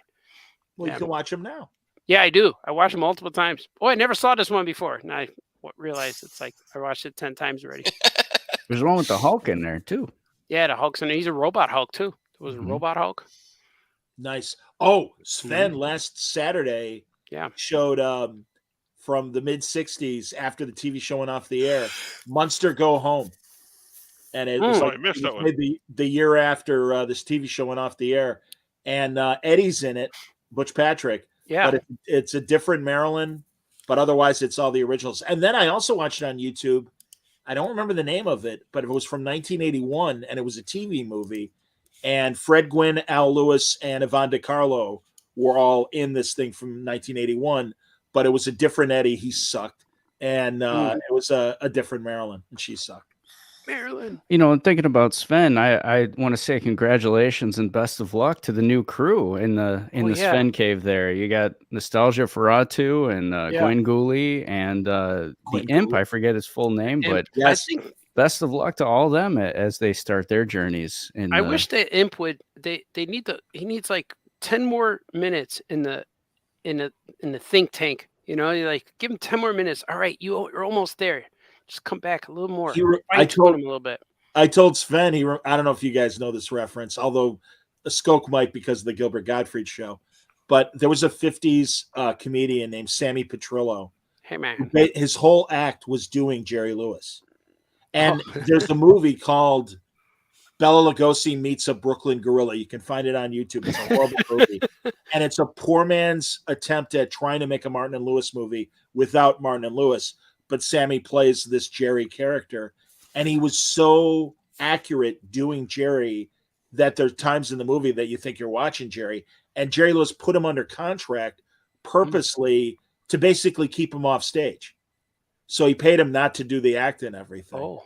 But yeah, that's what the Imp reminds me of in Svengoolie in a good way. And I told him that. I'm like, it's like you're Sammy Petrillo. And then Rich laughed at that. And it's only the beginning. They're all just getting started. I'm sure with time, all of them are going to settle in and they'll find their ways. Even if so I think with time they'll do that. They'll settle in. But yeah, good for them. Oh yeah, very cool. And then and forgive me, Francis. I know you got a list of shit. Do you want to say one of the things you wanted to talk about? Beyond Godzilla P? No, I just had Godzilla P there. Now, as far as Svengoolie stuff, I know he took auditions for people and people sending in their videos. Now, do you think that those are the winners, or did they already have those people in mind, or did those people actually try out? One of them's Bill Leff, the guy who does. Yeah, the one that guy's the cartoons, Nostalgia right? Yeah. He was on Chicago radio for a while. I think he still might be. He was on WGN for a while, and he does a cartoon show too on same channel, right? Oh, yeah, Tune With Me. Yeah. Because I heard that the girl was from somewhere else. She used to have a show on another channel or something. Yeah, she's all right. I like them all. Yeah. The Imp is Chicago. Oh, cool. Oh, that's cool. Artie sent this in the chat, and what did you think this was, Artie, when you first saw it? I thought it was fake. I thought it was just a fan thing because it has RoboCop guy as Brainiac, and then what thought it was fake was all the celebrities on the bottom because it has Clint Eastwood, and it looks like the guy from Wall Street, Michael Douglas, and of course Margot Kidder's on there. So I thought it was just fake because they're all on there. Yeah, I don't know if she was around back then. I think the image itself might be fake, but the idea of Superman 5 was a real movie that Salkin, the younger Salkin, was trying to pitch. Yeah, and ironically, I was telling you guys on the chat, and I don't know if people watching or hearing would know about Superman 5, but the movie was written by the great Superman comic book writer Cary Bates. Oh, cool. And they were trying to get funding, but obviously Superman 4 was such a failure that they couldn't get the funding for it. Yeah. But the Salkins still had the rights to do a Superman TV show. So ended up rolling into Superboy, and Cary Bates went along for the ride and was one of the main writers on the Superboy show throughout the series. Because I know Superman 3 was supposed to be Mxyzptlk and Brainiac, and they kind of combined it. They took that idea and changed it. But that was the original concept of that. And then, of course, Bizarro was supposed to be in the third one or the fourth one. But then they started with that and went another way. So you could see the elements of the bad guys in those movies, but they're not them. And so they're probably trying to get it right with this one. And then, but the Superboy or a Supergirl movie messed them up, and Superman 3 and 4 messed them up, you know. Yep. And I know they had a different studio. It wasn't, it was Canon. Kuroko Canon, yeah. Canon, yeah. It's crazy to me that we got Man of Steel and even Batman versus Superman, and still no Brainiac or no other villains other than Zod, and they kind of introduced Luthor again, and then Doomsday, a version of him, kind of. Yeah. But it was kind of, he was like a mutated Zod. So it's like the movies just kind of stuck with the same characters that the movies had already done. Yeah. I feel like they should have incorporated Brainiac into that first one. Yeah, he'd be a huge threat. Brainiac would be a huge threat. I wonder if in this last season of Superman and Lois, if they might put Brainiac in it. Yeah, maybe. Oh, yeah. Hopefully this next artificial intelligence being all over the place and stuff. Here's a perfect example. Like Wi-Fi, yeah. I gotta watch that. It looks cool. What I saw was cool. Man, the last season was great, and they do Bizarro in a very good way, and you even have the square Earth. Oh, cool. And everything. Yeah. No, it was a really good spin on Bizarro. A really, really good spin on Bizarro. Nice. I just like when they go nuts, go crazy, go all comic book on it, and then it's a shame that the Superboy TV show didn't have a bigger budget, but Cary Bates actually I think wrote some good stories, but that show was all over the place with its budget. Yeah, it started to get they had Bizarro was in there, and then Mxyzptlk was in there, and they had a few guys in there that were and they had Lex Luger was a bad Superboy. Yeah. He was just Lex Luger with a costume on. Yeah. So they had some cool ideas. That's how Lois and Clark was getting like that too. They started going directions where it was cool. I'm almost done with I guess I'm not almost done with it, but I'm well into that Voices of Krypton oral history book. Oh yeah. I heard that. It's really, really, who our good friend who draws the Flash, Mark Waid, suggested this book to me, and he's right. No, it's a great history of everything Superman, really, really detailed, and just finishing the Lois and Clark TV show, the Terry Hatcher, Dean Cain show, and then getting into the death of Superman in the comics. Oh, cool! It's good. It's really, really good. Voices of Krypton. Voices from Krypton. Yeah. Because I know in the Lois and Clark show they had I don't know if it was Jor-El or like somebody like Jor-El, where but it kind of like tied into Christopher Reeve movies a little bit. When Jor-El showed up, it was kind of cool. And then I liked the episodes where Dean Cain wore the black outfit with the blue logo, the blue S. That was cool. I remember those. I remember watching those, but I haven't seen them again since that. But those were cool. And then Lois had a purple outfit. She was a superhero for a little bit. Yep. Yeah. And also they aged Jimmy to be an old man. And Jack Larson from the George Reeves show came back. Oh, that's right. And played old Jimmy, which is fantastic. And also the first Lois, and her name's escaping me now. Not Noelle Neal. No. Coates? Phyllis? Yeah, Phyllis Coates. Phyllis Coates played Lois's mom when they got married. Ah. I like it. Like it. How you doing, Clark? Good to see you, Lois. Oh, Jimmy. Oh, sorry. my goodness. Look at that. I see Mike has bought the Patrick Stewart. But this is actually from the library, of course. Of course it is. Yes. It's good. It's pretty good. I haven't gotten to the Star Trek part yet. I'm still reading about his childhood, but he had a lot of support growing up as far as his ambitions to be an actor. He had a lot some adults supporting him with saying, "Yeah, you should pursue that career." So it's pretty good. It's pretty good. Cool. Good book. I like how you find all this cool stuff. Well, it shows you library is full of it.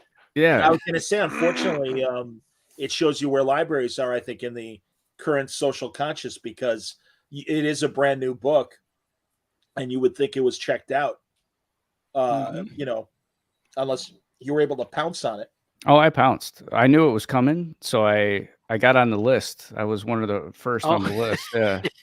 Same with that Legends of what is it called? Legends of the. Yeah, I want to show this. Superheroes. I'm glad you brought that up again, because I did get it. Here it is. Yeah. Yeah, it was on streaming for a while too. Yeah, I remember. I watched it on streaming. Yeah. Yeah. I'd never seen it. It might be on that Max, maybe. Well, DC, I guess, since 2010, they've officially released it as part of their collection. I didn't realize that. Yeah. But this was the first time the library had it available. So I saw it, and I was number one on that list. Robin's starting to get a little thick. Robin's suit looks tight. But you got to give him and Adam West credit, because it's like 10 years after Batman 66, and they put the costumes on, and Robin's a little thick in the middle there, thick Robin. Robin. I just kept thinking, if I was a kid during that time, I would have been like, "What? All of these people in the same movie, The Flash?" Awesome. And it unfortunately, the first one, they tried to make a real adventure story. Yeah. And Flash is in it, Green Lantern's in it. The villains are amazing. Yeah. And ironically, the woman who plays Gigantress is a transsexual. Yes, she is. She's one, and you wouldn't know, but apparently, as we learned about the cast and stuff, which is that's pretty cool and pretty forward back then. So the first one was an adventure, and then, as Wayne points out, the second story is a roast. And it is so bad. Sort of. Yeah, it got weird. The comedian Jeff Altman from the 80s, he's the weather wizard. Yeah. Flash on. But of course, my man Charlie Callis in both is Sinestro. Yeah. And it's like as I told Charlie Callis himself, it's some of the greatest casting, because nobody else, you needed very little makeup to make Charlie Callis look like basically slick back his hair and put some dye on his face. Yeah, and it was the first time I ever saw that Mordo. Is that his name, Mordo, that Mordru. magic guy? Mordru. He's a Legion of Superheroes villain. Yeah, first time I ever saw him. And then right around that time, I got a comic book with him in it. And I knew who he was. Like, oh, this is the guy from that show. Yeah, he was cool. Yeah, I got a comic when they're all Justice League are in space on this pink goo, platoplasm stuff or whatever. And he's the guy who's controlling that monster or something. That's cool. That is cool. He was a good 70s Legion villain. Yeah. So we should watch that. None of either of these shows was good. It was all terrible. But what a thrill. I mean, to see, I always got excited when I was a kid when I would see a superhero in real life. Even if it was He-Man and Skeletor in a 4th of July parade, sitting in a convertible, waving to everybody, in these big foam suits. To me, that was exciting. The Thanksgiving parade always had cool stuff. Yeah, you would have lost your shit. You would have lost your shit if Don Wilson, the bowling expert, was on one of those floats, right? Oh, man, with Spider-Man or something. Toledo does a big holiday parade, and Jamie Farr's never in it. Oh, that's terrible.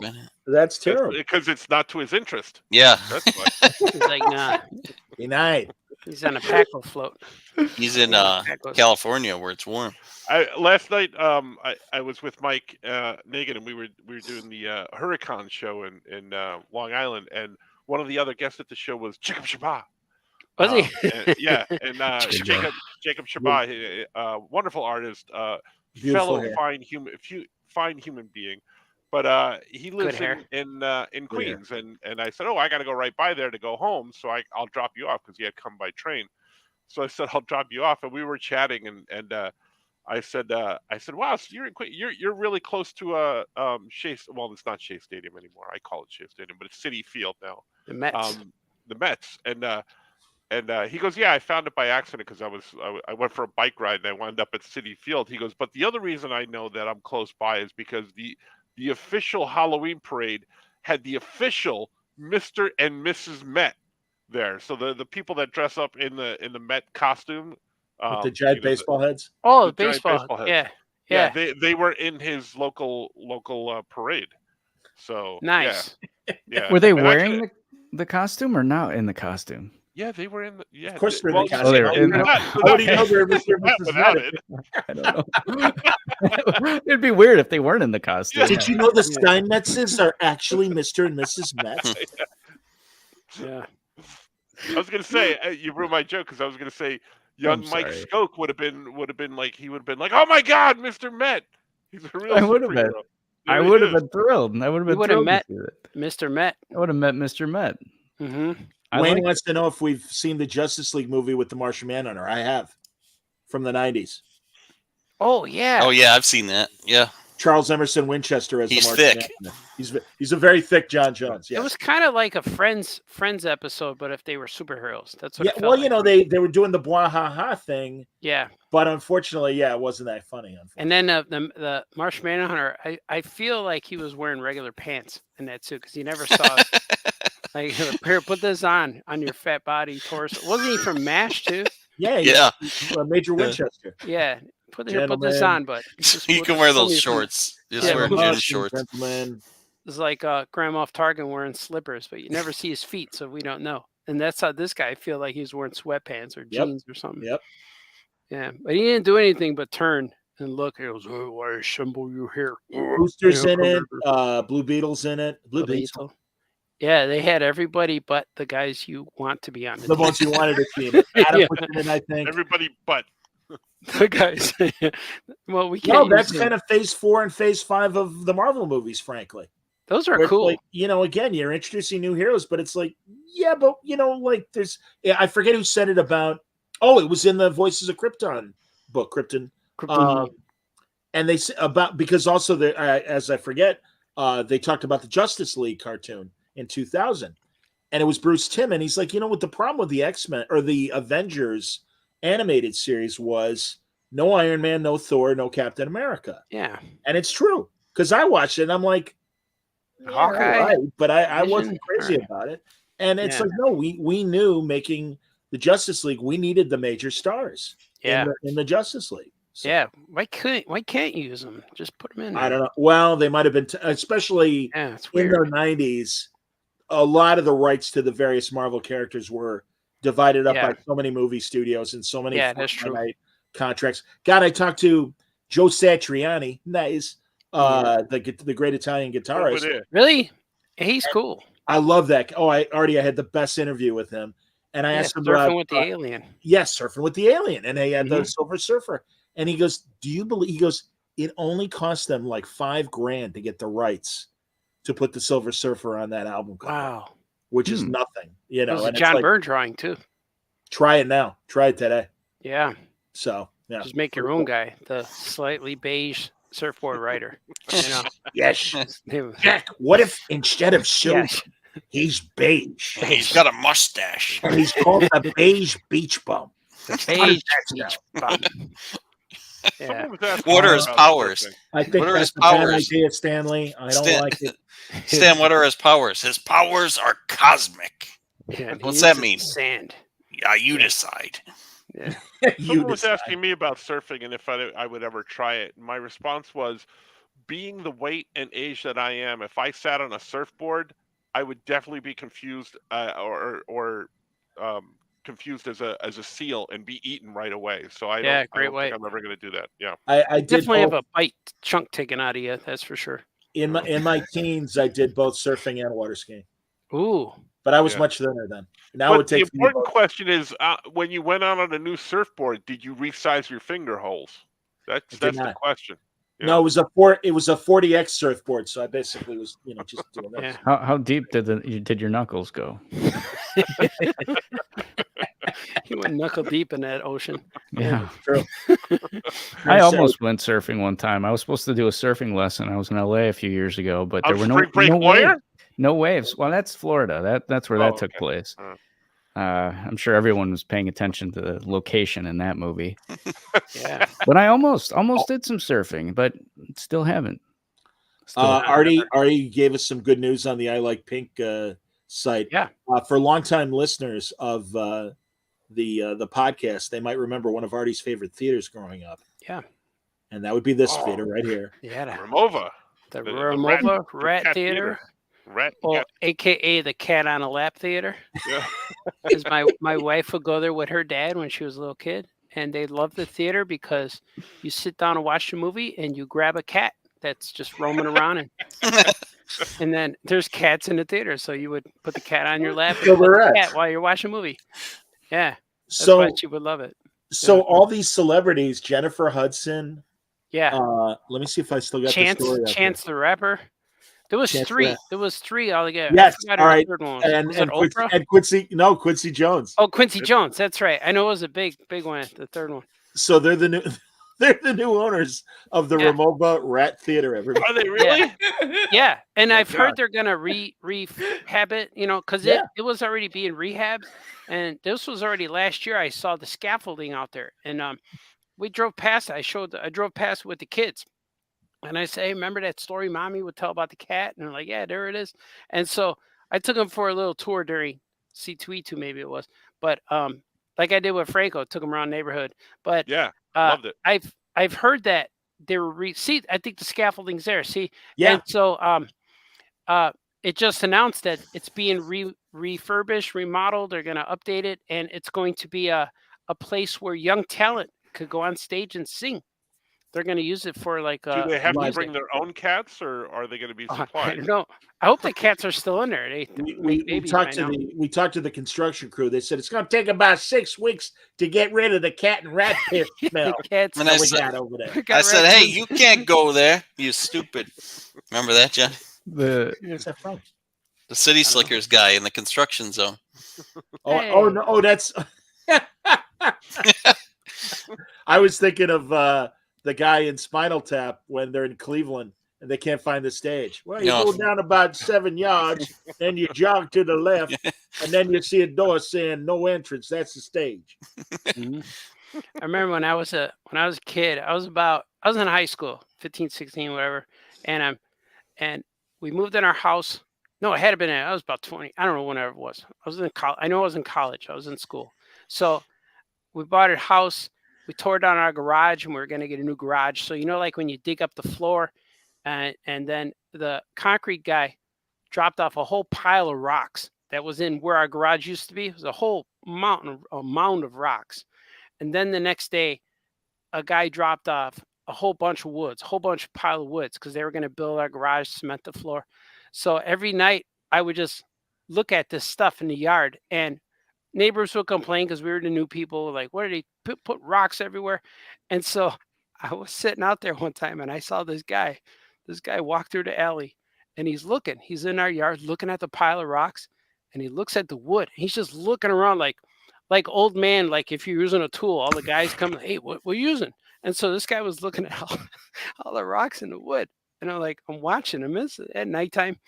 And all of a sudden he kicks the side of wood. You hear that? And I went, and you could see my light was on in my room, but it's dark. So I know he can only see my shadow. And I went, hey, don't kick my wood. And he went, sorry, sir. Sorry. Hilarious. He slinked away real slow.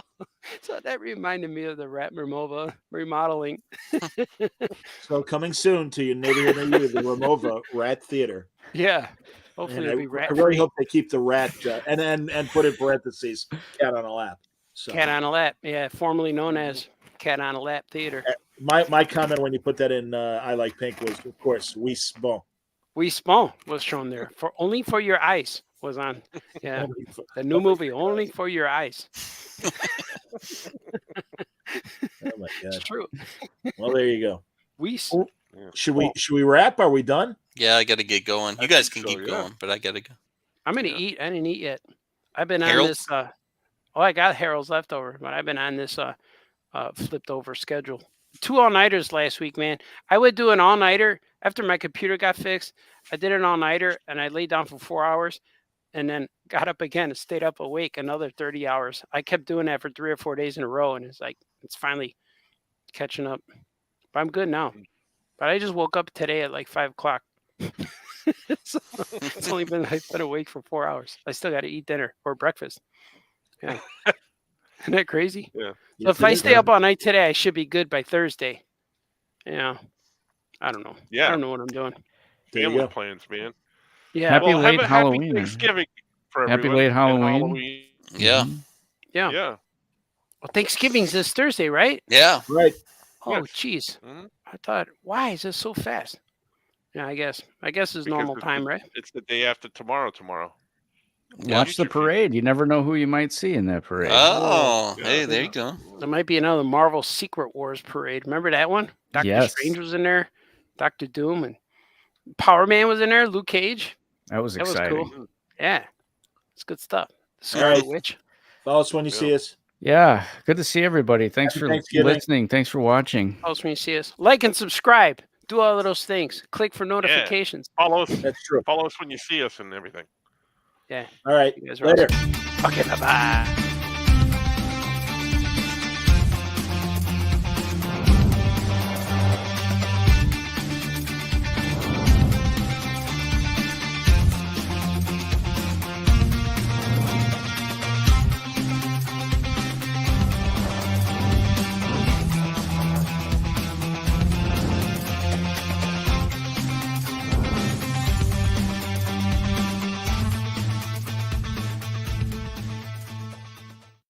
Say it, Artie.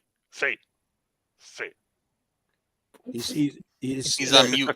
Okay. Bye bye. Am I Happy muted? Thanksgiving. Happy You were. Thanksgiving. Thanksgiving. Not Am I good anymore. now? I am. A happy Thanksgiving. You guys are awesome. All right, Okay, bye-bye. bye. Woo.